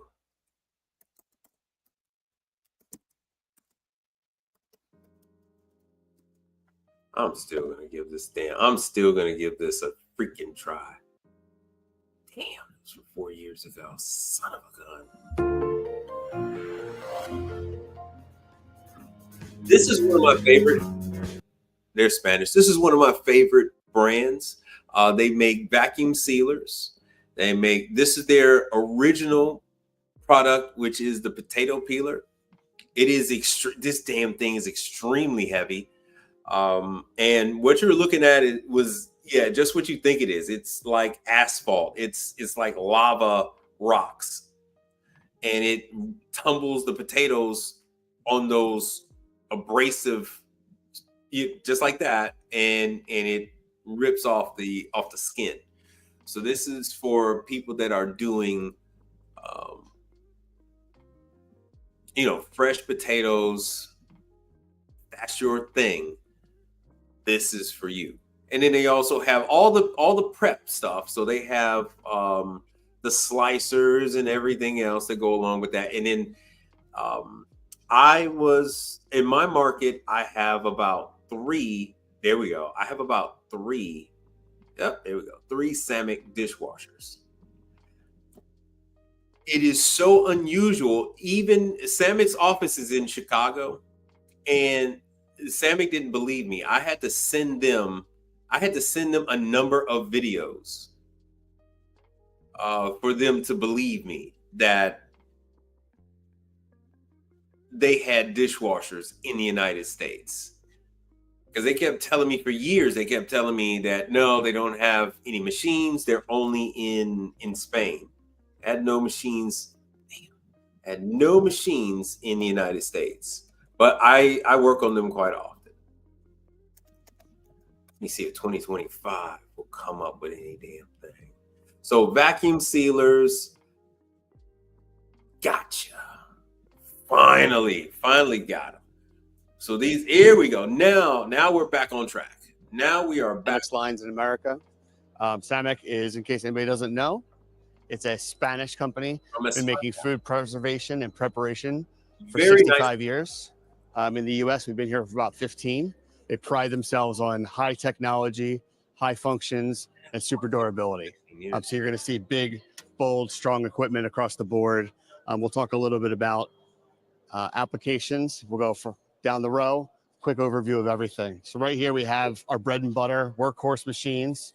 These are the CA lines. You have a CA31, CA41. The big boy over there is the 61 with the hopper. That's for a continuous feed. These are going to be workhorse veg prep machines for you. Some major corporations use these. Locations that have 4,000 stores, 5,000 stores are using these to shred cheese and vegetables all day long. A full line of discs for shredding, dicing, and julienne. These are all brushless motors. So how would you get now that these into new a ones have all pizzeria? Could the controls. pizzeria use that, or instead of their Hobart, 80-quart mixture with the attachment? Sure, absolutely. So with Illinois, if you look at like the CA31 that has the kidney, the half moon, right, this would be something where they would have to. Oh yeah, good. I got the Continental videos, Salvador. Oh, let me jump. Now that we're finally back we're finally back where I needed to be. Let me show you these Salvadors. Let me show you Salvador. Oh, there's Michael. Oh, I need to. Do not let me. Start over. Yeah, my finger hit the button. Don't let me I forget. stopped it, so it was my fault. I'm gonna put out the information. I don't like the way I started it. It is an in-person class. I'll go back. I'm gonna say this. It's digital, so you can start over as many times as you want. All right. So we notice we got all the blue on this machine. So all the blue on this machine is a touch point for us to touch every day on the clean down. So we notice we got blue wash arms. We're going to take these out, and we've got a little peg here so for an alignment to put these in to help with the clean down process. All of our end users know how to clean our machine and know what to touch on a daily basis. We've got quite a bit of blue items in here, but they're all very easy to grab and get at. Also, everything's going to have a magnet on it, so when they're taken out, the machine's going to let you know when it needs to be replaced. We're going to take them all out, put them back in, and all these things need to be cleaned on a daily basis. You know, so we got the blue door, so we know to open it. We're going to see that again in the next wash tank area, and again in the next. This machine uses 56 gallons of water an hour, and it's going to run on cold water after its initial fill. So the initial fill is going to be a hot water fill, and then the rest of the day it's going to run on cold water, and it's going to reuse that cold water 6 times before it initially puts it down the drain, or eventually puts it down the drain. So the cold water is going to come in, it's going to run through the waste air heat recovery. It's going to be the first use of the water. It's going to knock down the latent heat in the room. Then it's going to come all the way this way, and it's going to go through the final rinse area, which is going to be the second use of the water, where it's going to come through at 180 degrees and get you to that 160 degree surface temperature. Then that water is going to go into the pump rinse tank, where we're going to use it for the 3rd time in the pump rinse. Then it's going to get pumped through our filtration process into the next tank, which is going to be the wash tank, to where it's going to get used again for the 4th time. Then it's going to get filtered through this box, this tank, which is the pre-wash, to where the water is going to get used for a 5th time. Then it's going to get pumped from here. Yeah, so everything has its own place, which is why if you have a particular problem, if the dishes are coming out a certain way, you have a very good idea of which section of the machine to look at. So if the dishes are coming out clean but wet, it is the drying section, which is the very last section. If you have dishes that are still dirty, then you're going to want to look at the front 2, that kind of thing, and you want to check your screens. If you have water pouring out, you want to see which section the water is pouring out, and that lets you know which section has the problem. Over into this little trough area where people are loading dishes and the stuff is falling down in. Yeah. And it's going to help wash everything down to this scrap tray to help with clean down. Now, they're supposed to wash their dishes off before they put it in there. Unfortunately, this gentleman's department is a big offender. They tell customers they don't have to wash the dishes off before they put it in the machine.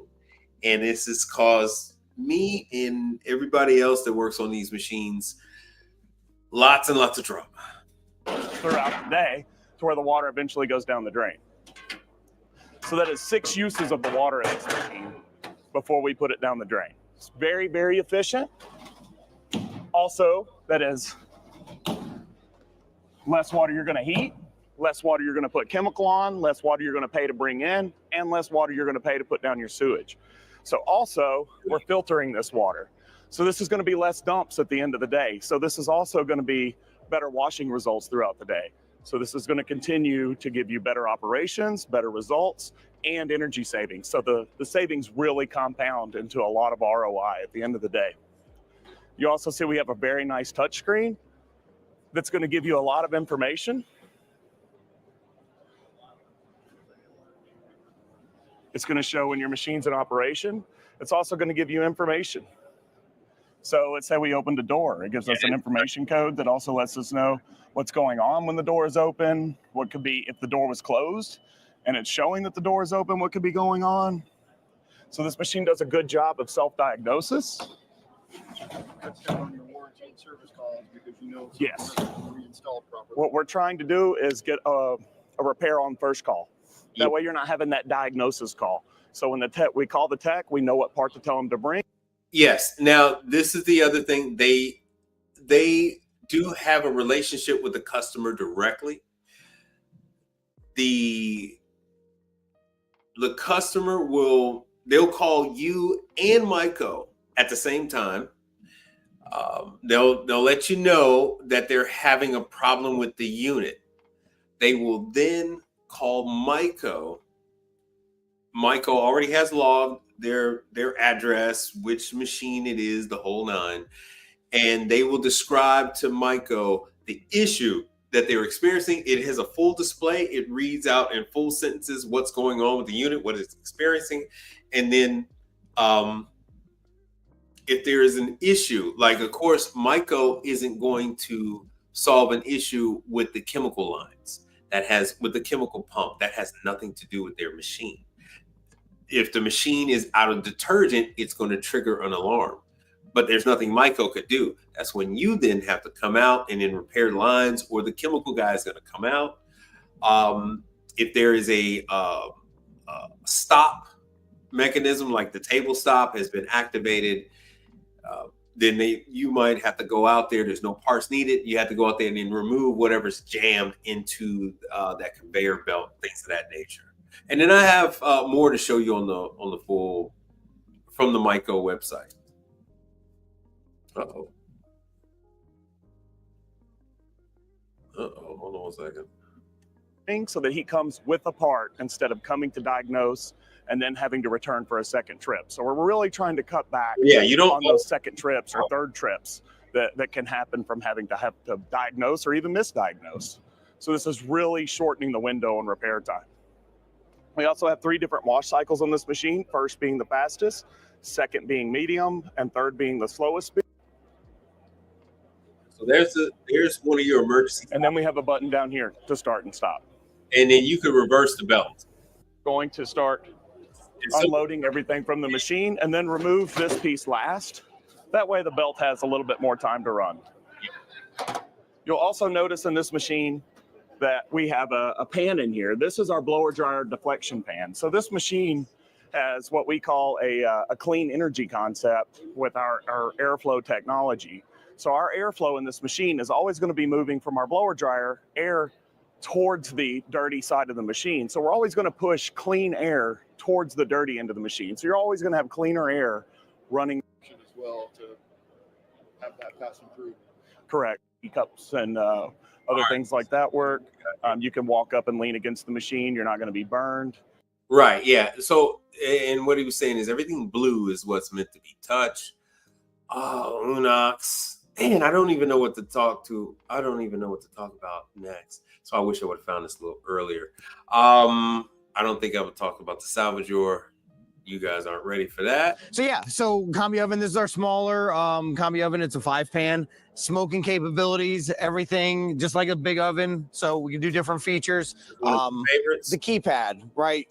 Easy to use. You can set your programs. We can save our programs. And so everything is in there. For example, like the Circle K, right? We have them already. We got their whole menu. And so we would do the same thing for you guys. Whole menu before they even ship out. Have your logo on the screen, everything else. Right. So all your employees would need to do is go in. If I need to cook broccoli, Now, and then hit start. Right. So it's that simple to move through. Convotherm. Stop this program. BKI. You have the ability to have multi-time where we can do multiple timers at the same time and cook up the 10 different things. I have this thing locked. Dang it.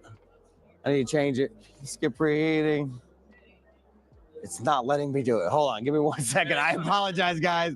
I apologize. I was doing a school yesterday and they were like, can you lock this? And I'm like, yes, I can. This oven. Let me get out of here. Ability to see the food items that Let's cut that part out. And it yeah, right. Activate. Please do. Does everybody understand that? So you just load it with. But yeah, okay. So here we go. So multi-time.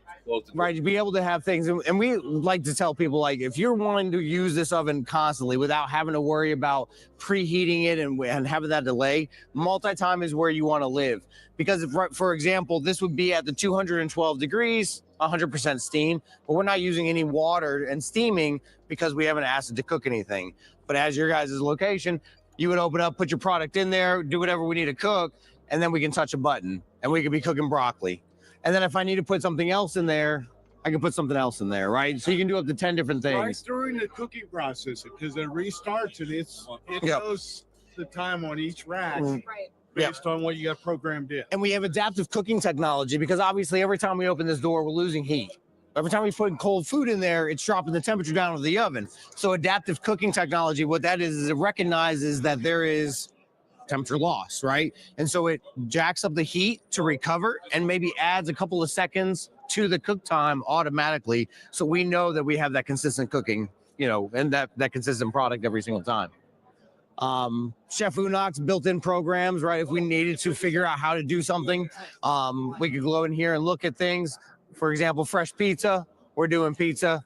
It just asks us what we want that outside appearance. So it's very, very simple to use and very intuitive in that sense. Can we skip that step? Like, can we take that out if we don't want it? Yep. So that's another thing. We can definitely remove all of these. For example, for schools, we're doing like multi-time and roto clean. There's only 2 keys on there and locking it so nobody can change any programs or anything like that. So for you guys, obviously for your employees and your locations, you just need to push 1 button type of thing or 2 so we can clean it.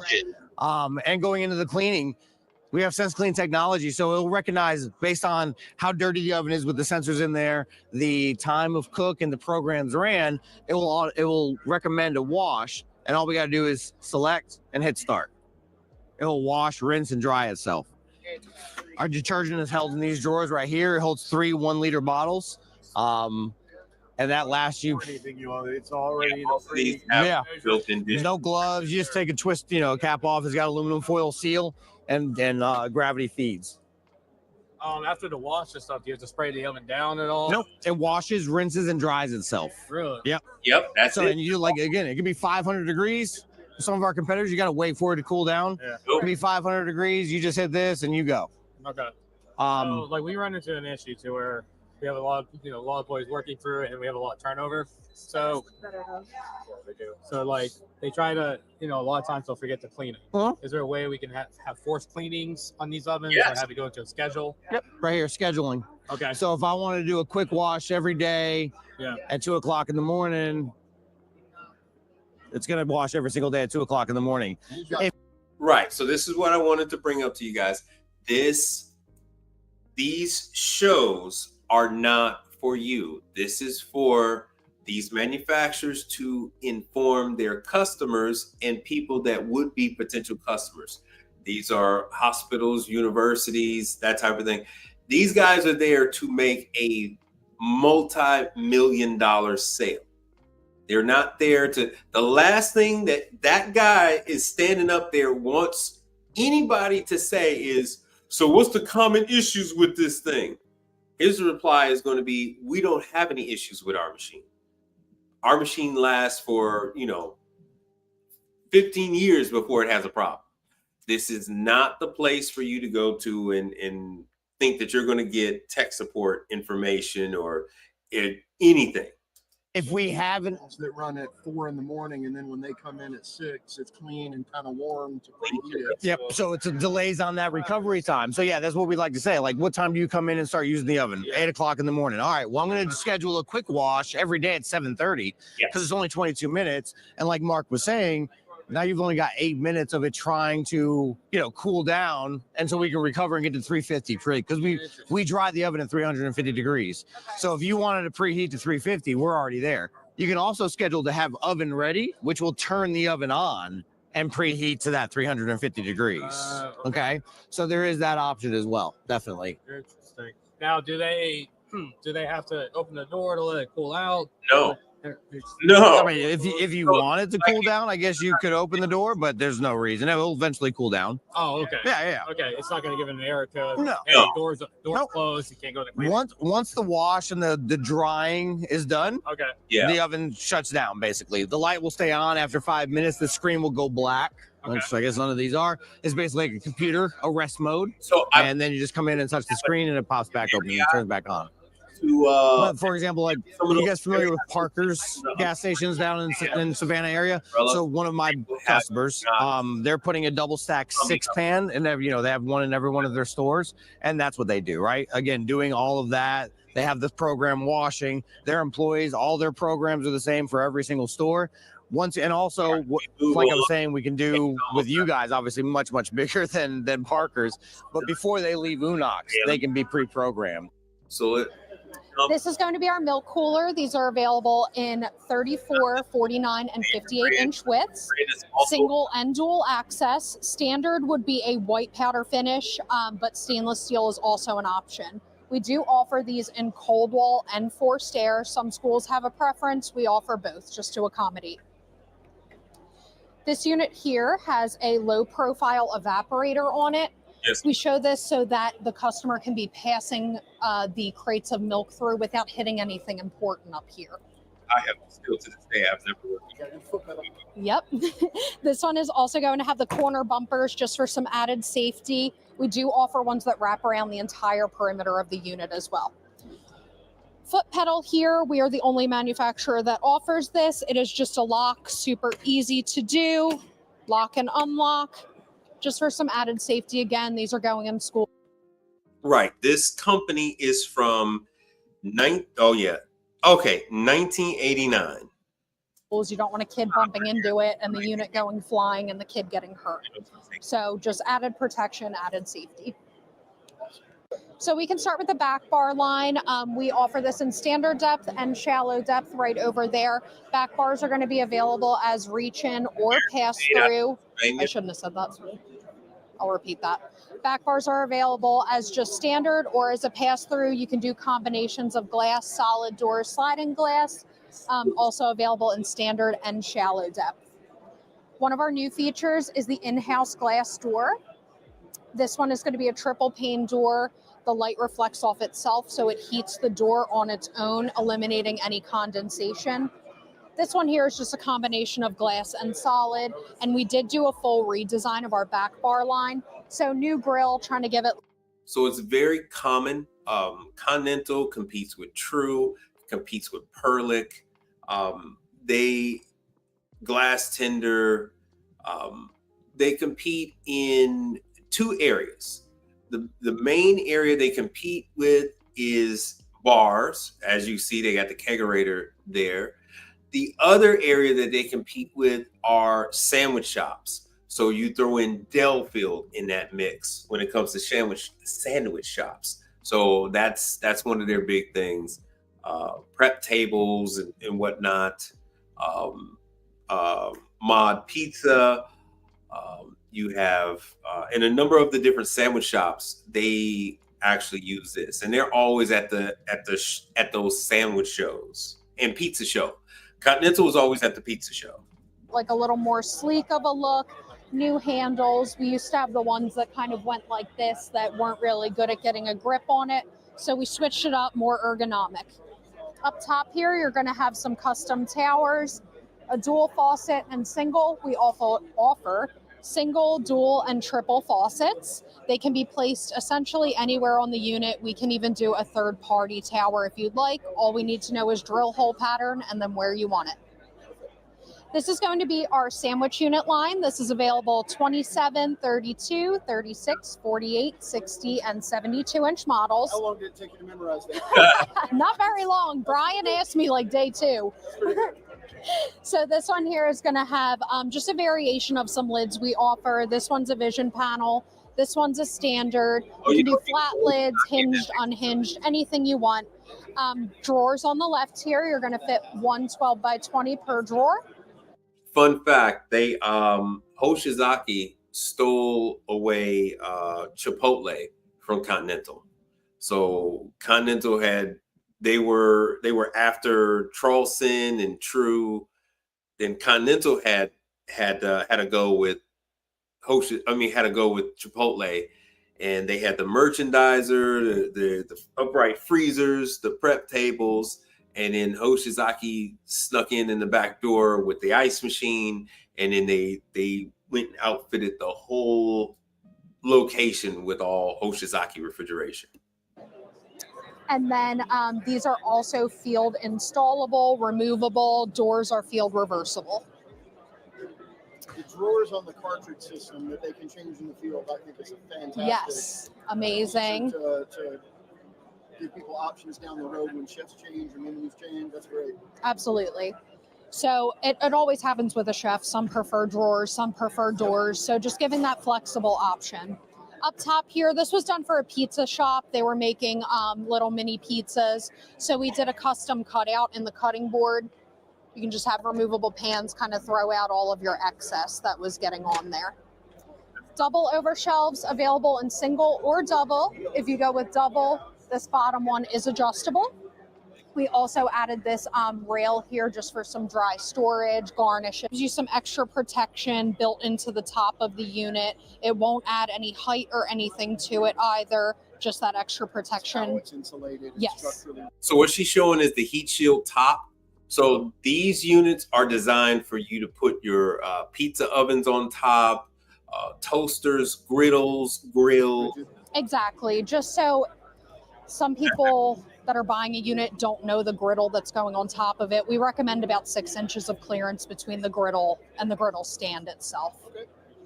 This is going to be our pizza prep line. This is available in 43, 60, 68, and 93 inches. Compressor is always going to be standard on the right here, but this time we moved it to the left. This is a refrigerated compartment above the compressor. We are the only manufacturer in the industry that has this as a feature. Standard is a door, but today we've done a drawer. So you're going to get a full-size pan capacity in here as well. And that gives you the same storage capacity in this size as a unit that would be 93 inches, yes. So a little bit longer, so you're utilizing space that would otherwise be wasted and saving on your footprint. Exactly. So if these pans were up top, you're getting the same exact pan capacity as a 93-inch unit. In the center here, we have pan slides as an option if you're doing dough storage, things like that. Just need to keep them cold and ready to go. Drawers are going to hold 2 12x20s each drawer. Pizza show spill. And then drawers again on this, field installable, field reversible. Anything you need to do, you just have to remove the pilaster strips in the unit, slide the cage right in. This one is a composite cutting board. Normally it would be nylon, but just for aesthetics, extra for staining, things like that. And then another option we did here is some split lids. Normally this would be one long lid, but just for ease of getting it into a dishwasher, things like that. And then 38 inches. This one's going to be standard depth. This one's shallow depth. Shallow's 27 5/8. Standard depth is going to be 32. We just introduced the in-house glass doors on these units as well, and are now doing it in a black enamel finish. It's a good looking door. Yeah. And then this is the smallest unit we make and can still fit 6 gallons of milk. So you're still getting a ton of storage capacity in there for such a small unit. Also available in refrigerators and freezers, if I did not say that. So that's... This is going to be our shallow depth base model. Our standard base model is 37 inches deep. This one's going to be just under 32. You're still getting the same options as the standard depth base model. Compressor on left or right, drawer above the compressor. So you're only getting 4 6 pans in here instead of a full size, but each drawer is still going to hold a full size pan. So you're getting that industry standard while still getting the smaller footprint of the unit. Yes. So can still do pans up top. We have various combinations. Let me be 1000% clear on this. These training classes, when you attend the training class, they are not for you to run calls for the manufacturer. They are strictly for you to learn the equipment.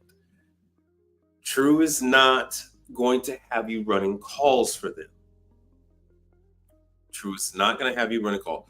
True has a system where it's Lord of the Flies. So anyone can run calls for True. They don't care.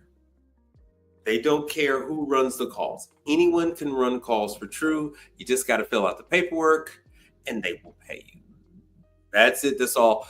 True really doesn't, they're only sending out dispatches on special care customers, that type of thing.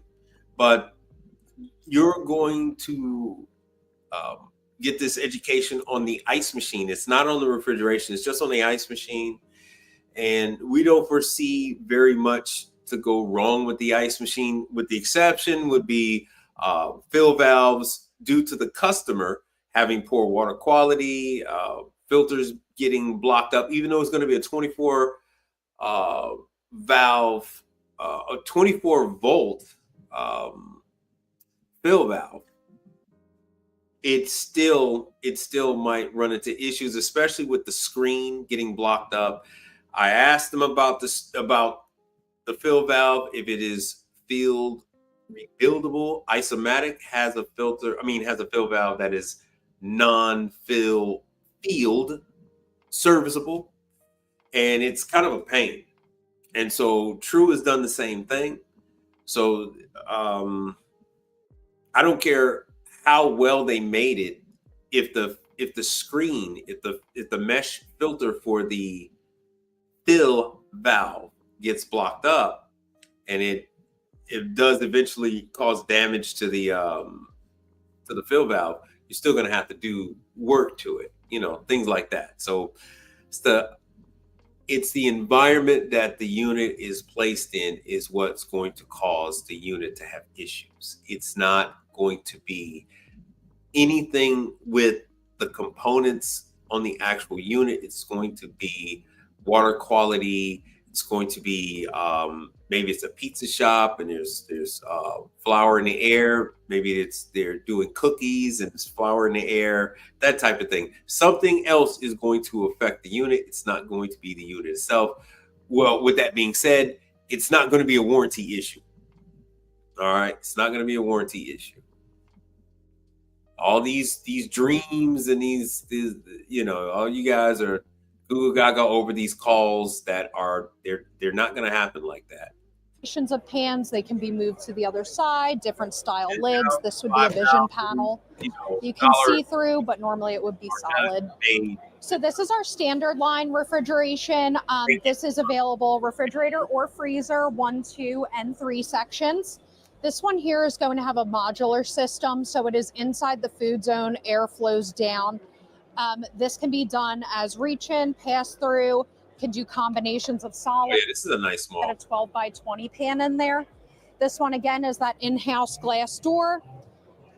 On the bottom here, there is a removable catch pan, just if there's anything up here that falls down, you don't want it to get in these drawers. These fit a full pan and a third in each of the drawers. So again, we're really seeing a lot of that.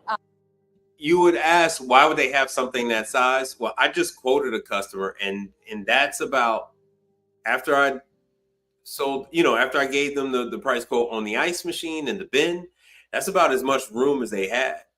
So they could then have that unit. They could put their alcoholic beverages in there. It has a glass door, and you got the drawer, so they could put the condiments in the bottom. They can put their lemon slices, their lime, their mojito leaves, and stuff like that. Kitchen's getting smaller and smaller, so we want people to utilize the space to the best of their abilities. Yeah. So we just want to get as much pan capacity in as small of a unit as possible. So a door is standard, but drawers on the bottom of that would be a pretty popular add-on. Absolutely. This is going to be our 1 section. But you're basically taking a standard unit and just customizing the unit that looks really custom, but honestly isn't super crazy. This was for a taco shop that just needed some garnishes for their tacos, things like cilantro, salsa, sour cream. So we've created a special cutout for them and a special insert that is removable. The customer can fit that right through a dishwasher if needed, but you're basically taking a standard unit and just customizing the top. So it looks crazy, but it really isn't. Front breathing, so you can push it right up against the wall, and that airflow is still going to come out of the front of the unit, so you're not sacrificing that compressor. Their focus is about quality of the equipment for the. This one here is going to be our SW27 NBS. This was for a customer that was putting an oven or something like that on top of the unit. They do go it wouldn't fit on our standard top, so we did a 4-inch backsplash on the back of it, or I'm sorry, a 4-inch top extension on the back of it. We did it on the back for 2 reasons. First one is that so the backsplash would hit the wall first instead of the back of the unit.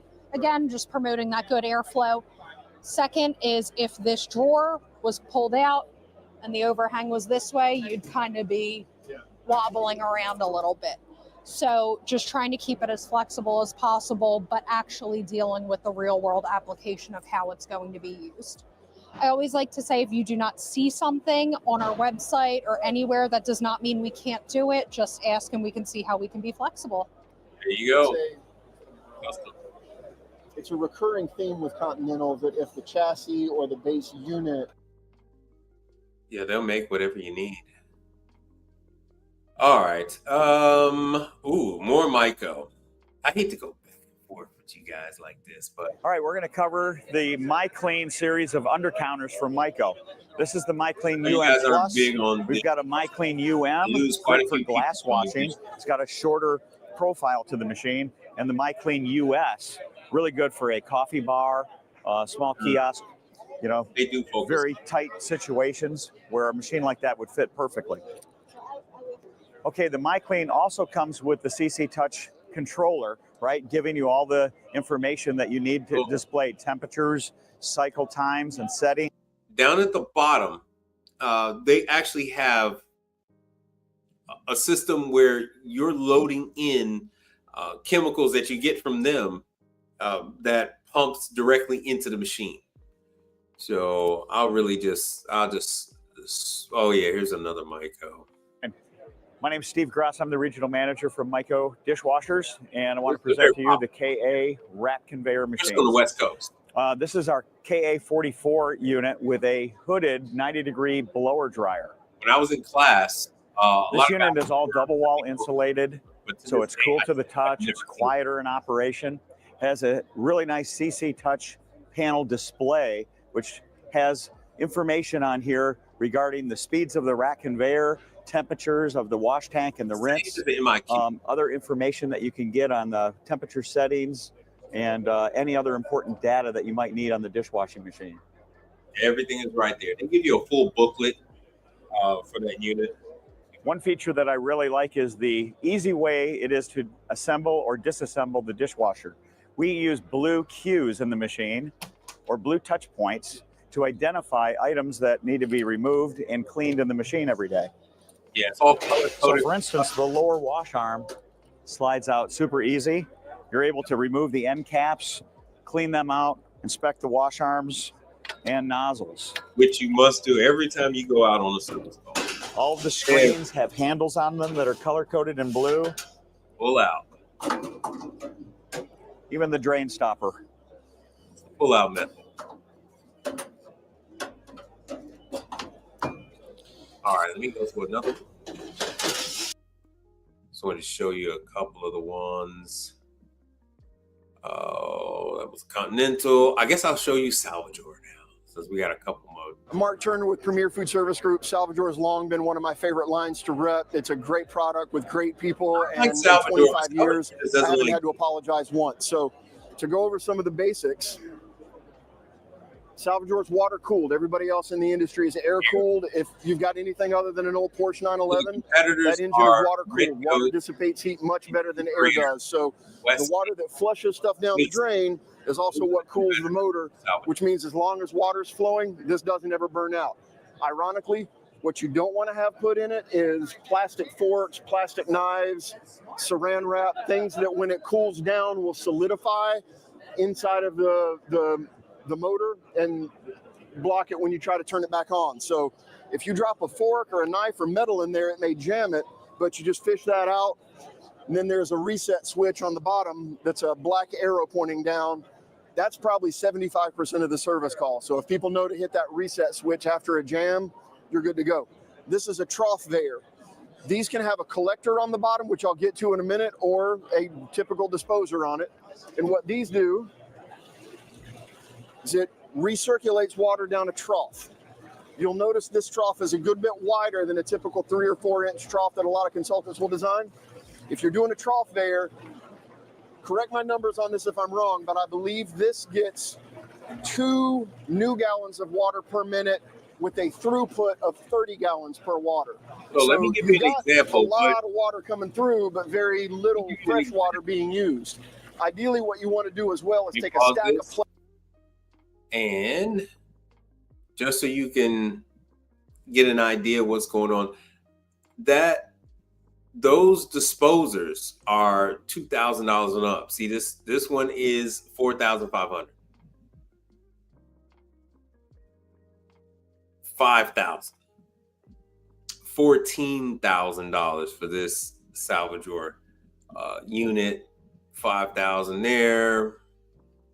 The scrap collector. $3,000. 3-phase unit. So it is a they are very nice equipment. See, they've been around since 1944. Like I said, none of this stuff is new. The newest thing I've shown you guys was the Continental. So this is a very important part of the kitchen.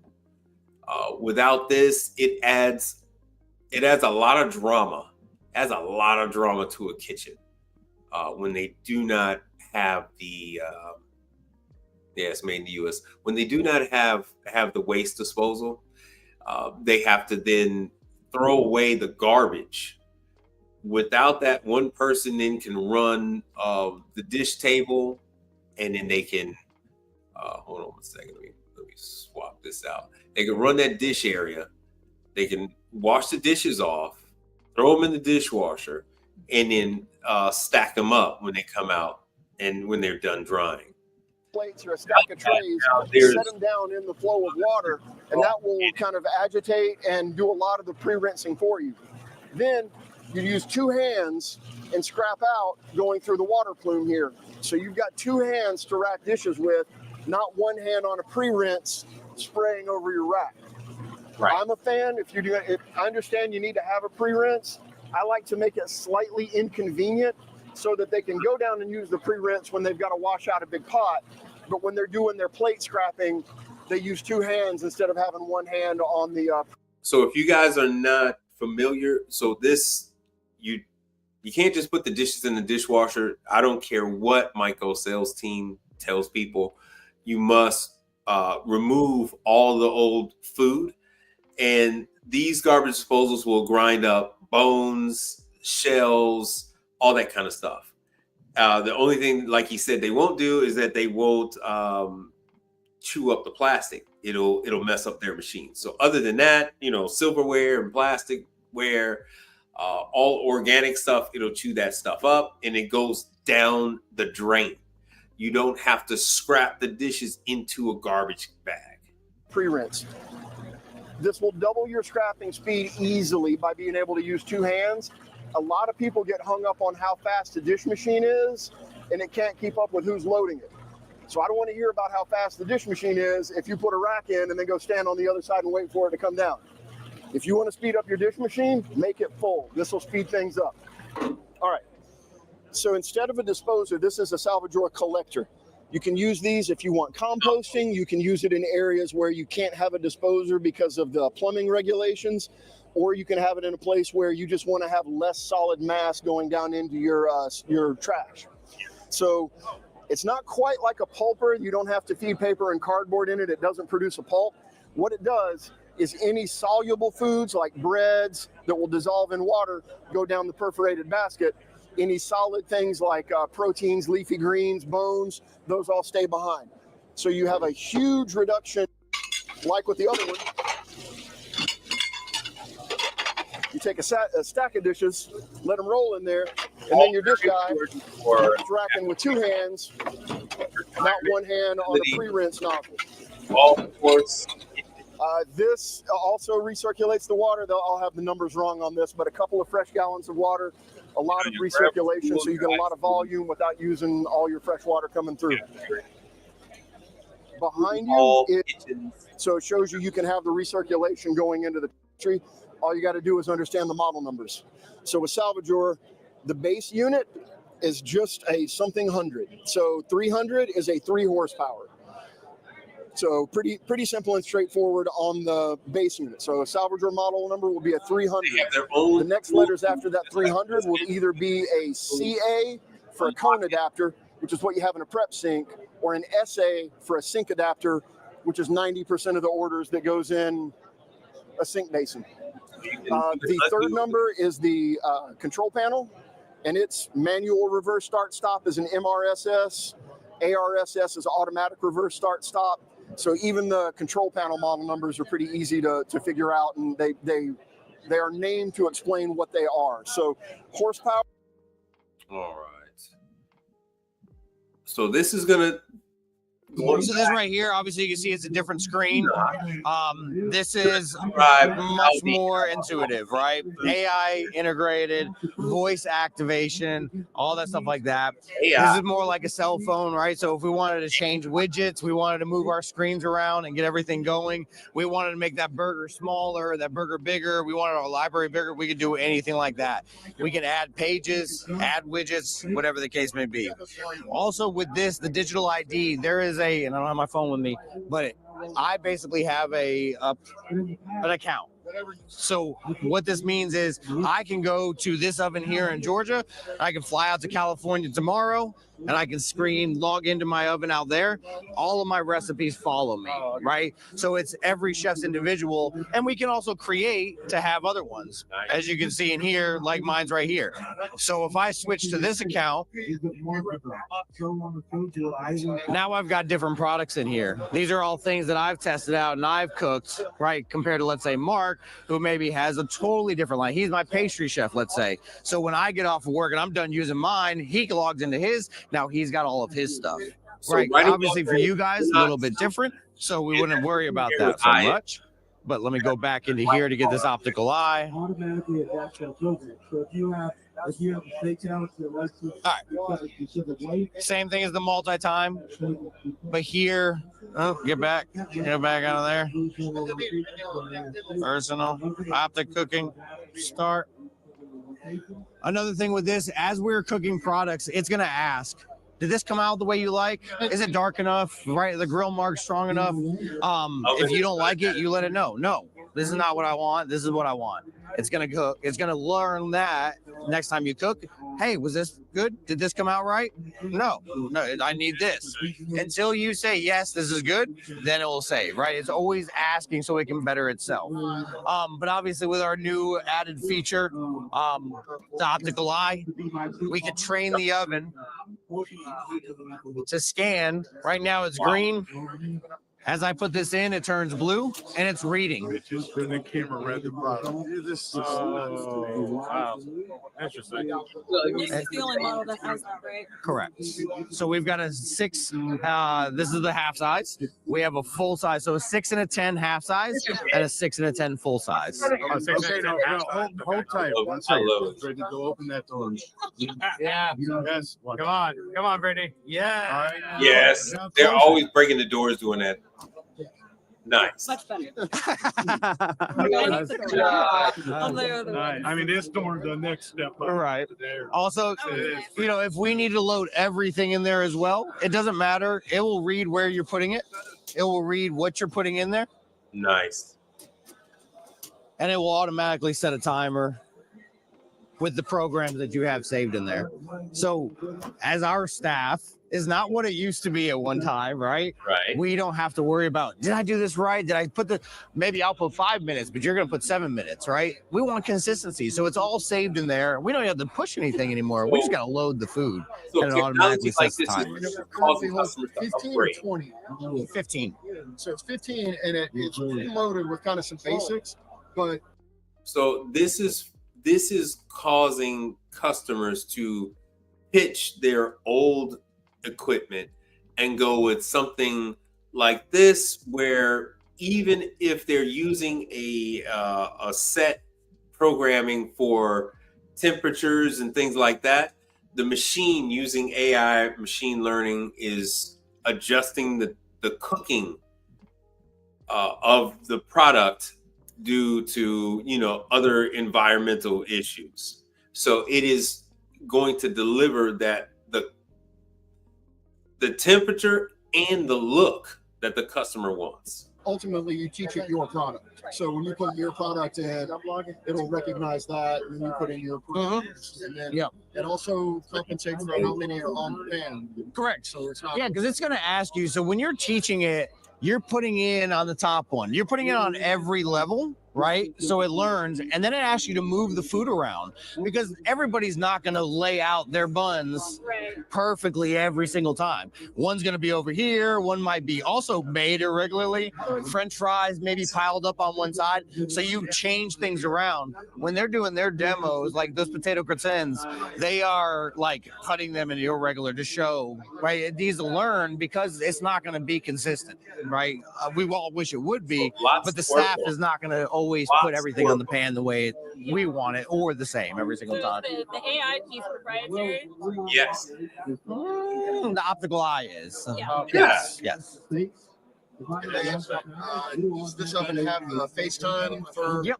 So if you have any questions for me, like to do a training, we can schedule a time where I will get on here and basically I'll see your face or you see my face, one of the two, and be able to talk live. Service as well, as well as reaching out to our chefs. That is wild. It'll be back. It'll be. Oh, I guess it won't be. So he's got another one. He's got a part 2. But do you see the technology that they put in there? Because they put the screen, because they've got the camera, with the AI learning and everything, you can have a damn Zoom meeting through your freaking oven, and he can actually change the programming of the oven. He can control the damn oven from where he is remotely. Yeah. Did I show this yesterday? I don't think I did. The original steamer that Emberglow came out with was the AR series. These are unique in that they are under counter. If you've got somebody that wants to put a microwave above or something like that, you can't do it on these units where the lid opens. But this drawer unit will go under your counter, so you can put it a lot of places the others won't. The differentiator is because of the plumbing in this one, you need to use distilled water. So got to put good quality filtered water in there on this one. On these two, you do not need to have filtered water because we like the mineral buildup. If you come take a look inside, in here, the mineral buildup ships like this from the factory. I've had people say, oh, why'd we get a used unit? It's not. That's just in there to help the water stick as it sprays out of those ports. So more surface area, you get better steam production. Now, everybody else in the industry, the mineral buildup will clog their water ports in their tubing. Yes. With ours, the tube itself has a paper clip inside of it. You pull the paper clip out, poke it through those holes, and you're back in business. So what will break and ruin our competitors, we can fix with a paper clip. Yeah. So they come with the damn paper clip. Yeah. Not as impressive as a freaking oven that. This is the top seller. As you can see there, when you hit the button and do the steam injection, it'll spray out. Some people think that holding the button down longer will make it work faster, and that's not really the case. You want to hit it for 3 seconds or so, and then just give it a second for the steam to kind of dissipate and get around the products that you got. This, most of these that we sell go for refreshing buns or warming hot dog buns, tortillas, stuff like that. There's a products out there that has a tortilla insert in it to put the tortilla on top. But this has a timer on it, which means you can actually do some cooking in it. So if you wanted to cook, some shrimp or some very basic products, this is a very, very cost-effective steamer. This one is a pour-in. You can use tap water, as I said. We don't mind the minerals at all. These are also available with the water connection. So wow, that's absolute just workhorse. The steam generator has a lifetime warranty. In 25 years, I've never replaced one. So no filter. And they make all these, grandiose claims and stuff like that. But that is a nice sales feature where you don't have to do any of that. Oh, that's me. That is me. So let me see what else he's got going on. More Salvador. Oh, American Range. All right. So I love my American. Oh, there's Heston. So this is one. I'm Mark Turner with Premier Food Service Group. I've been the Heston rep since their inception about 10 years ago. All U.S. made in Anaheim, California. Very heavy on consultant specs, contract feeders, things like that, where you want a nice show kitchen or chef owner operator restaurants. These are great where the guy that's cooking on it is the guy that owns the restaurant. And I liken it to when I waited tables, everybody else wore cheap shoes. And I thought, why would you want to wear cheap shoes? That's what you do every day. So a chef that really has passion about their work will be more inclined to go for something like this. It's all modular, so your bottom pieces are totally separate from your top pieces. They don't have to match up piece by piece as long as the overall length matches, so you can have a long under-counter refrigeration area and, overlapping burners, whatever you like on that. So convection ovens, standard ovens. We also have a single-sided pass-through oven, which is fairly unique for the industry. I think we might have the only convection single-sided pass-through oven. So you can do a suite, but access it from both sides if you're in a space constraint. And got the griddle there. On the range, this is an open burner top. Those panels can come off and go through the dishwasher for easy cleaning. There is a sealed burner version that's more low power but easier to clean. And then on the charbroiler, these come off. Here's the link to Heston. And we'll flip over if you want the other side. Commercial residential. And then also outdoor grill.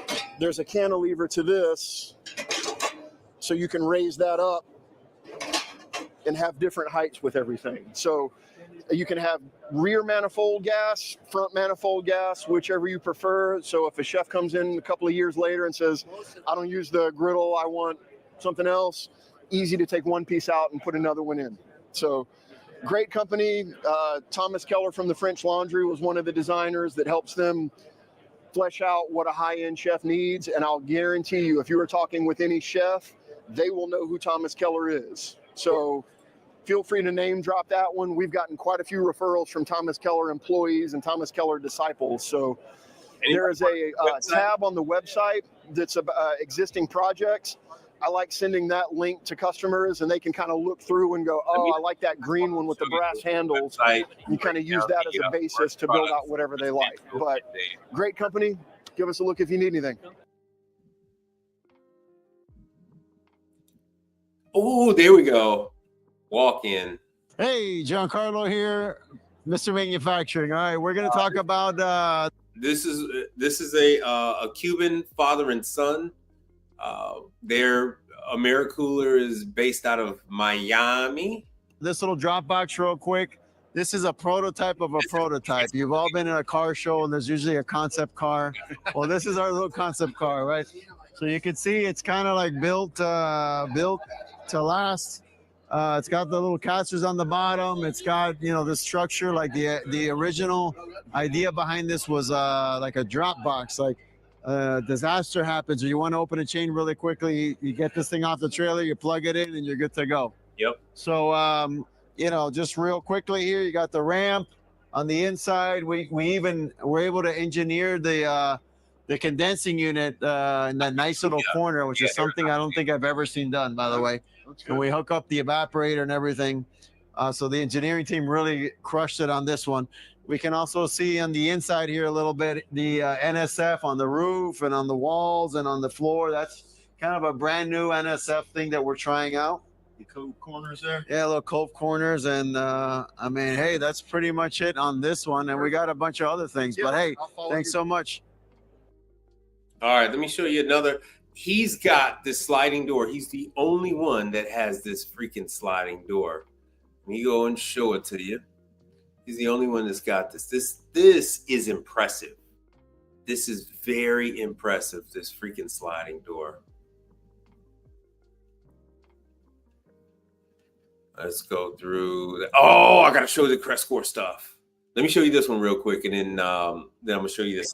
So we're the only cabinet company that makes off-the-grid indoor-outdoor equipment. Now, the first one we created several years ago was our Hot Cube. This is nuts. And what this is an electric hot box indoors. The moment you go outdoors, you flip a switch, you can run 6 hours on a single Coleman tank of propane, the camping ones. Nice. Also, we have heavy duty, never flat casters on there because we know you're going to be rolling it outside over grass, over gravel, over thresholds. We also have anti-slip and anti-fall angles for transport. I used to work at a golf course early on in high school. I was a runner, and the chef had a full, it was not a Crestcore, it was an FWE, I'll give you that one. And I rolled it over the threshold, and all of a sudden I hear ta-ta-ta-ta-ta-ta-ta-ta. The chef walks up behind me, puts his hand on my shoulder, says, just take it back. Don't open it. Just take it right back. So the anti-fall angles are a huge thing for people who are runners, transporting over longer strides. We can paint this any color. This is a powder-coated paint. We can design these. We can decal these. And again, these are made to be out in the sun, so you can roll them over anything. The next ones that we make are our Cold Cube. This is the industry's only battery-operated indoor-outdoor off-the-grid refrigerator. We make two models. One's a 4 to 6 hour, and another one is a 6 to 8 hour. We can also attach a solar panel to the back of this and trickle charge you an additional 2 hours. Also, with the anti-slip, anti-fall angles as well. This unit, we cannot paint the body. This is a reflective powder-coated paint. Actually helped us, NASA Cleveland helped us develop it. We applied for a grant. They helped us. We can paint the bars, but we cannot paint the body. As a matter of fact, Disneyland ordered 10 of these last year and is going to order more for all their outer locations like California Adventures, places they do outdoor events. The next one we make is a prototype. So we took our refrigerator and, as you can see, we added some taps. We can fit up to 5 6-tool kegs in here, and we can put 5 taps on the door. Again, this is our prototype. We still need to do some additional accessories to it, but the reason we brought it is we wanted to get some traction. We wanted to see what kind of traction we would get. And so if this interests anybody, but think about it, the 9th on a golf course, beachside resorts, hotels, casinos, any type of wineries. Imagine all those wineries that do events out in the winery, in the grape fields or in the vineyards. They can pour wine, they can pour cocktails, they can pour beer and coffee out of one of these. And again, 4 to 6 hours or 6 to 8 hours. We can also put a solar panel on the back of this one to trickle charge you outside an additional 2 hours. We can paint the bars, but we cannot paint the body. What's that? What's the recharging process? Great question. The recharge process, it is a low voltage, like your computer battery pack or a computer low voltage pack, plugs right in. It charges in 4 hours, but we recommend 8 hours, just so plug it in overnight, because these are lithium ion phosphate batteries and they need to be recalibrated. Just like a Tesla, they say plug it in at night, keep it plugged in, because it's not so much the recharge, it's the calibration of lithium ion phosphate batteries. Great question. Thank you very much. Cool it down while it's plugged in and then maintain off of the battery? 100%. It cools off. It cools down when it plugs in, and it's a refrigerated system in here. So we have an evaporator, a compressor. So it's continually working. But yes, it operates while plugged in, and it operates while unplugged as well. Any questions so far? Awesome. Thank you, guys. That is. I thought that was nice. I see the opportunities with that one. And like I said, everything you get, you have the opportunity to sell. Every single piece of equipment you see there, unlike residential, they're really not as territorial on the commercial side. So if you have a customer, you can sell whatever you want to. All right, so let me jump. Oh, man. The pizza stuff just popped up. Pizza ovens just popped up. More Samick stuff. Oh, God. Where do I go from here?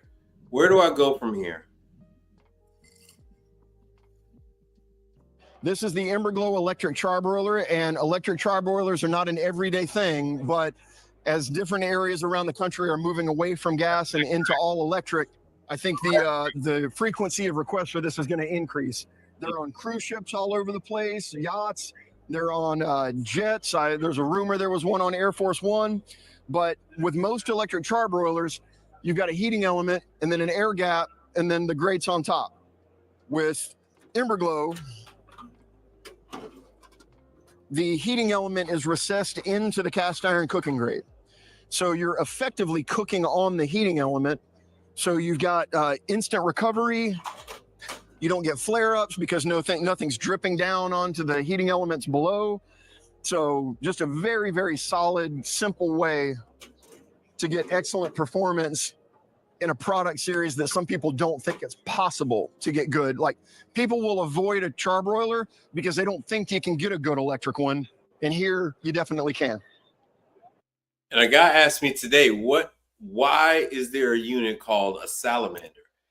And I had no answer for him. I don't know why they have charbroilers and salamanders. I know why they call it a charbroiler, but I have no idea why they call a cheese melter a salamander. Anybody else? Bueller. All right, hold on one second. I'm gonna show you this with my favorite Samick. Matter of fact, I got a Samick book right here. Oh, this is the Emberglow electric charbroiler and electric. Sorry about that. Now all of a sudden it doesn't want to show me the Samick that I was just freaking looking at. Fine, we'll play their game. We'll do this, and I have to jump to the other one. So this machine right here, the Emulsionizer Pro. Now this is obviously a small unit. It's made to work in. So they also compete with RoboCoupe. Tandem with the XM12. RoboCoupe is French. Will take any product and emulsionize it down. From España. So you can get the most out of every product that you put in it. So I'll give you an example because I'm bad at explaining.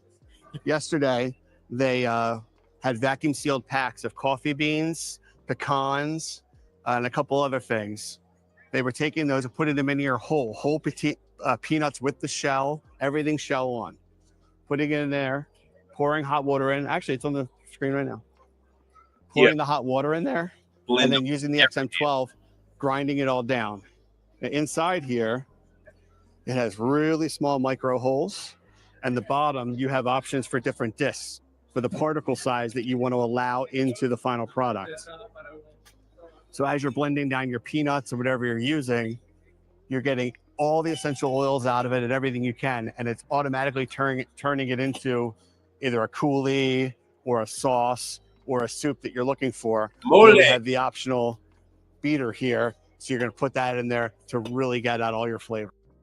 Your moles, like I said, almond butter, peanut butter, all of those different type of things. Oh shoot! Sorry about this. Is a trouble. That one. I didn't want that one. They're mixing it up on me.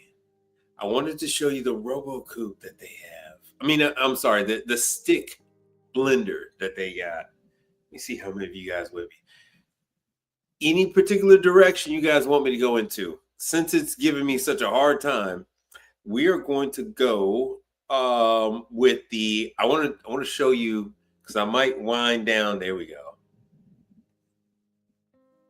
It's gonna be one of these damn. There it is. Is it this one? No, maybe it's this one. All right, so here we have another amazing innovation. This to me is the best and the most beautiful electric sliding door in the industry, and that says a lot because AmeriCooler historically had no engineering capability to do an electric sliding door. We used to have a manual door, which frankly, I mean, the amount of technological innovation we've had in the last few years is unprecedented.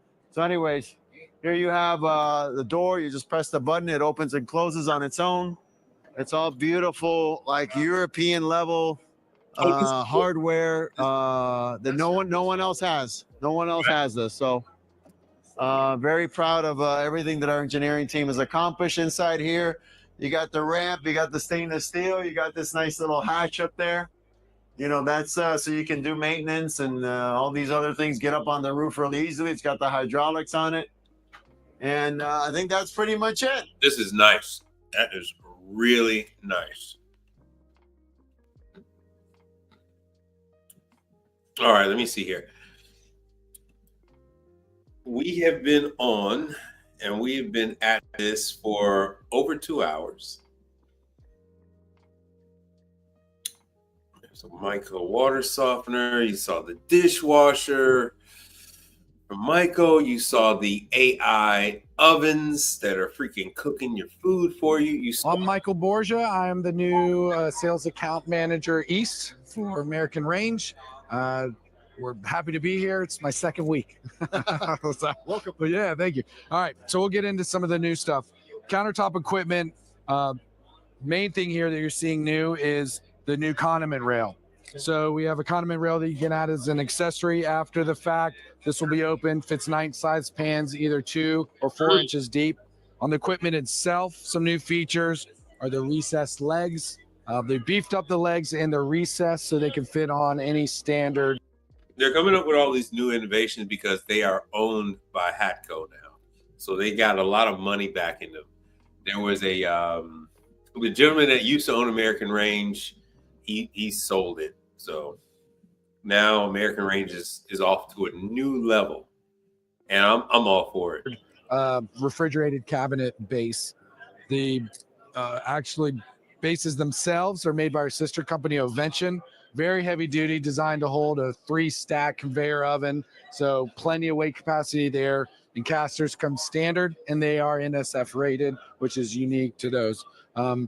All of our, I don't know if you want me to talk about, you know, prepaid freight or any of that kind of stuff. Can, and then I'll cut that out if it's not applicable for that use case. Okay. Like, you know what I mean? So Yeah. I'll do a dealer. I can split it however we want. Okay, cool. So standard 2-year warranty on all of our equipment, and every piece of equipment comes standard prepaid freight on a single piece right now. We have a special on the convection ovens, $4,000 for a single cavity, $8,000 for a double cavity, again with prepaid freight. That's a new program we rolled out for 2025. Nice. Onto that, so common plate rail. You can see here, this is 2 separate pieces of countertop equipment that looks like one because you can add this bracket as an accessory as a common plate rail. Easier to clean, easier operationally because you don't have that crack in the middle. It looks really nice. Again, on our countertop equipment, we can do it up to 72 inches, including the charbroiler, the ranges. That makes basic countertop equipment look kind of like a custom design. Exactly. Right. You would have to, Yeah, we've got a lot of questions like, oh, is that one piece of equipment? And it's not. Standard 1-inch thick plate on all of our griddles, 4.5-inch splash guards on it. Again, with the recessed legs. 48, starting at 48 inches, you get 2 grease trays, nice and deep on the grease trays. And again, it comes from 24 all the way up to 72 inches on all of this countertop stuff. The standard 32,000 BTUs on the countertop ranges, which is the same as the floor models. So we don't lessen the BTUs on the countertop. It's the same heavy duty on those. Salamander has been completely redesigned. So some of the unique changes is basically added depth to the cavity. This now holds a standard 4-inch deep hotel pan. Before it was 2.5 inches deep. So, you know, your overloaded nachos kind of were hard to get in and out of there. We've redesigned the shelf. It's easier to open and close and also pulls out further. So you're not having to reach into a really hot cavity. And now instead of having 3 options of height, we have 4 on that. So very easy to open and close on those guys. Redesigned on the convection oven, the handle. It's not little, but you know, it was hollow back before, which was difficult to clean and didn't really feel good in your hand. So nice, beefy, solid handle on that now. Porcelain interior, 5 racks come standard in it. And this is shown with the optional caster legs on it. Still old school. Where's all this stuff made? All of it's made in Southern California, USA made, every single piece. We do have distribution now. It's in Tennessee, just outside of Nashville. FWE, our sister company, warehouses our top 25 high velocity products. If you get that order in early before 11 a.m. East Coast time, it'll ship out the same day. So you can get it pretty quickly, prepaid to anywhere in the United States. All right. Now, let me see if this is the current video. No, this isn't the current video. Let me delete that. All right, so I have the updated job video, and I have the updated training video.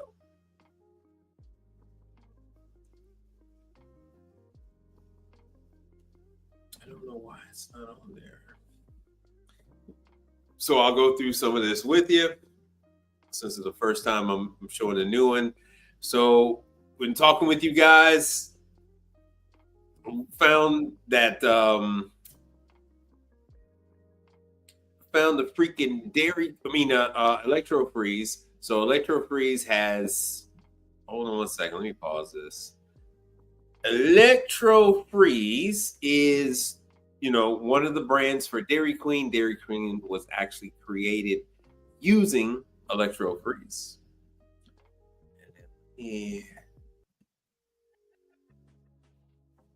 See if I get this. So you have to go to Illinois, or you're going to fly into Iowa. You're going to fly into Iowa. But Electro Freeze is everywhere. Electro Freeze is everywhere. They're only doing their classes this year in the month of October. It's October or nothing. So on this video that I have with the training classes, you have Electro Freeze, which is, which would get you at Dairy Queens and other places. I have the other soft serve and ice cream manufacturer from Italy. So their training classes on here, they're doing training almost once or twice a month. So you have two of those on here, and then I have coffee training and everything else. So here we go. Next one. Henny Penny. Henny Penny. The prior date is gone, so now we got a new one.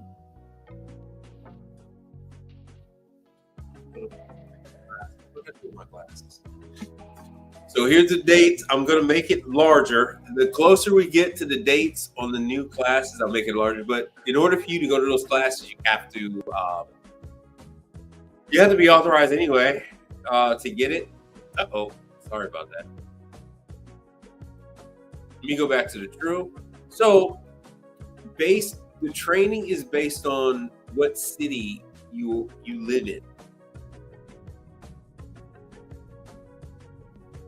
All the cities on the left are 1 month, and all the cities on the right are another month. I can't remember which one of the two, but Detroit, Downey, Fort Mills, all that is 1 month. They're all the same month on the left column, and all the ones on the right, New Orleans, Omaha, and all that stuff is the other month. These are the live class, but it's a sit-down class. They will have an actual unit there. I went to the class we had here for Houston, and I see some of you guys, when you go to the class, they're giving out certificates. They didn't give out any certificates in my day, but this is a learning experience for you. All right. Fry Master, this is for the McDonald's unit. It's the touchscreen, it's the Love unit. This isn't the retrofit class. It's a new one. So this is the newer, updated locations.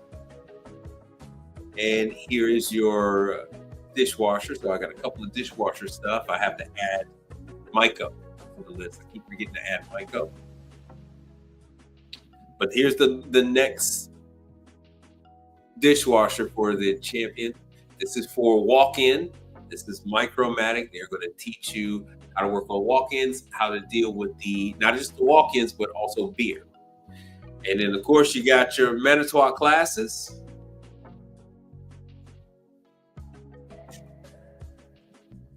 So, Florida, you are, what is that, next week? The in-person class, the training, the really good one. So this is also March 10th. Okay, so that's going on right now. Actually, tomorrow's the last day, I think. And then I think next week. So here you go. All right, so I'll be erasing these. This is March 13th, that's in Georgia. This is your walk-in. So this is Heatcraft. That's the class that's coming up in May. Now, this is Carpigiani. This is the other one I was telling you about. This is the other soft serve, ice cream, batch freezer. This is the K3. This is the one in the McDonald's. So if you'd like to throw your hat in the ring and you would like to get into a McDonald's, that's one of them. You have to go to South Carolina, to North Point, Carolina to get the class. This is the Train the Trainer. They don't have anything other than a Train the Trainer class. And it is 4 days. You will go over all the products that AJ and Tunes, Roundup, and the rest of that, and all the stuff that they have. This is your laundry. March 20th, Milner. I think Milner is, oh yeah, that's March 31st to April.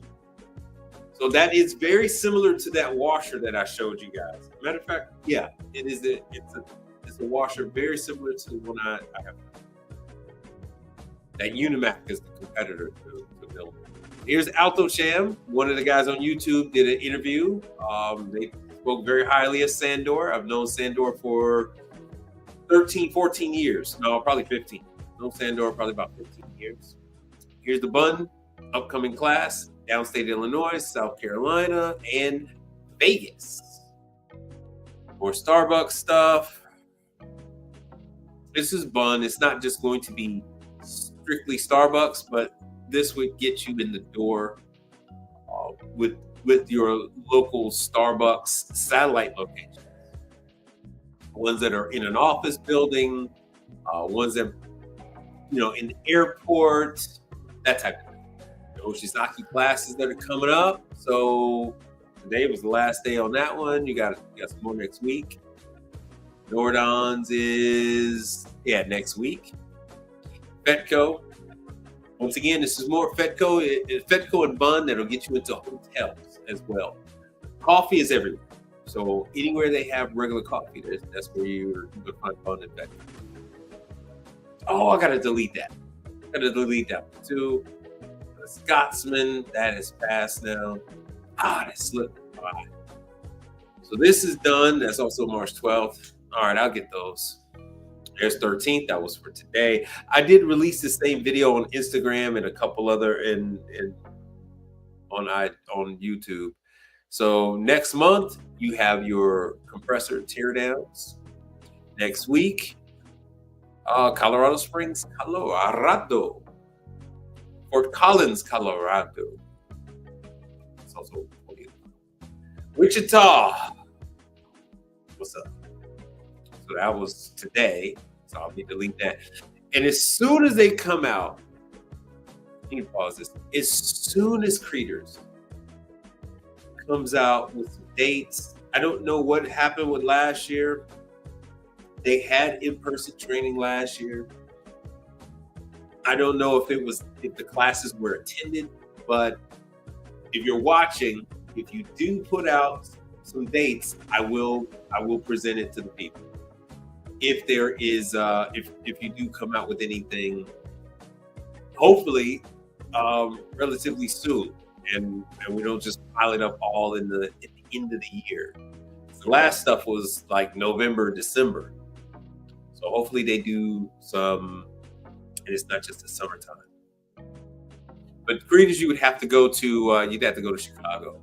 So this is XLT ovens. This gets you with Domino's, Little Caesars, Marco's Pizza, Sam's Club, Costco, and many, many more places. Class is free, but you do have to pay to go there. It is 2 days. There's a no charge for the 2-day class. It is in Wichita, Kansas. This is more coffee training for you guys. Now, these classes are a little expensive, but they are very thorough, and they do lend themselves to being available. If you're out in the field, this is not a situation where you're calling and waiting on tech support. These guys that are involved with this association, they are extremely hands-on, and they're not just taking your money. They actually pride themselves on being available to answer your questions, whether it be on Bun, whether it be on La Marzocco, Slayer, any of that kind of stuff. These guys are intimately acquainted. That a lot of them, they tell you their life story about how they trained themselves, or how they were brought up in the business. The least expensive guy, I think he's got like 10, 12 years in the business. He used to own a coffee shop. He worked on his own equipment. The other more experienced guys all worked for Bun and La Marzocco and stuff like that. And on average, they have about 30, 35 years, on average, 30, 35 years of only working on espresso machines. They didn't do anything else. They didn't work on bikes. They didn't work on cars. They don't work on ovens. They don't work on dishwashers. Only coffee. Only coffee. So that's the story behind these guys. So I got a couple more with the classes when they come up. But these classes are typically about $400 or $500, sometimes $600. What is it? $695. And they have a lot of hands-on, but some of these are about water. Like this one is a $5,000 situation. It's another $5,000 plus the association fee. So I haven't gotten there yet to get some kind of association together.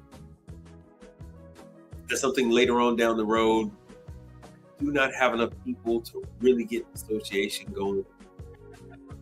So they have the ability to get you guys in there with the large clients, and they have the ability to walk you through any issue you have.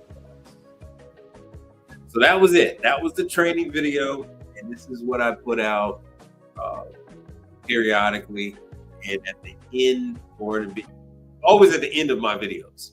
So the last 10, 15 minutes or so of any live stream, you will find the latest and up to date on training classes. So this is Henny Penny. They're going over the basics, that kind of thing. Yeah, it's just a level 2. So they're going over open air fryers, and they go over the pressure fryers. And that will be about it from me. I want to thank the contributor to the channel, Mr. Richard R. Brown. Thank you for donating to the channel, keeping this thing going. Do appreciate you.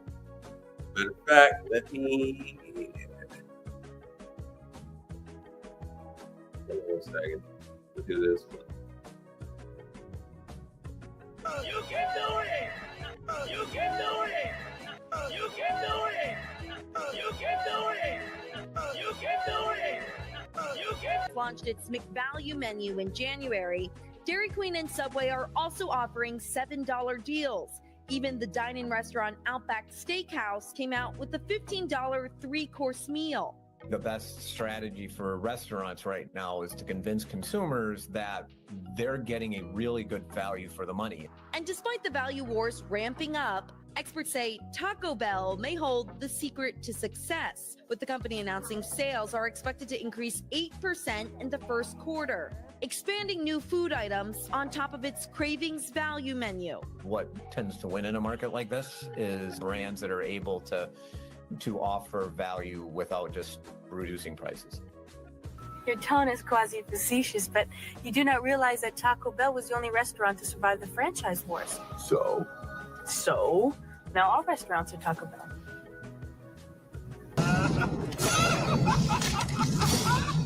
Launched its McValue menu in January. Who remembers that? Who remembers that one? But I want to thank Mr. Richard R. Brown.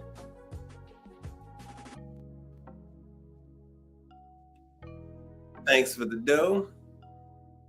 And on with the show. So I'll play this one more rotation for people that come in. See you guys later. Be relentless. That's it. I'm done. Be relentless.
some kind of butterfly. Baby, you give me midnight. You whip up my appetite. Don't leave me high and dry. Baby, you give me ice and fire. You're channeling wind and rain. You're some kind of butterfly. Baby, you give me midnight. You whip up my appetite. Don't leave me here high and dry. Oh.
some kind of butterfly.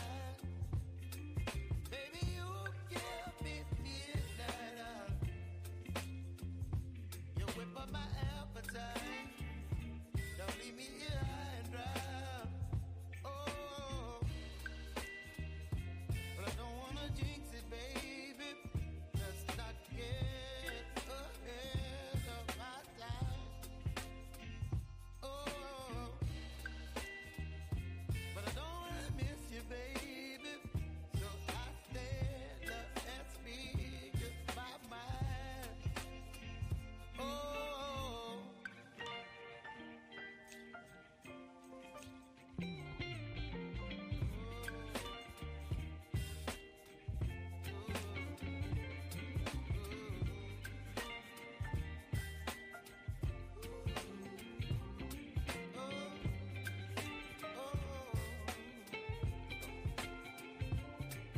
Baby, you give me ice and fire. You're chilling when the rain. You're some kind of bird.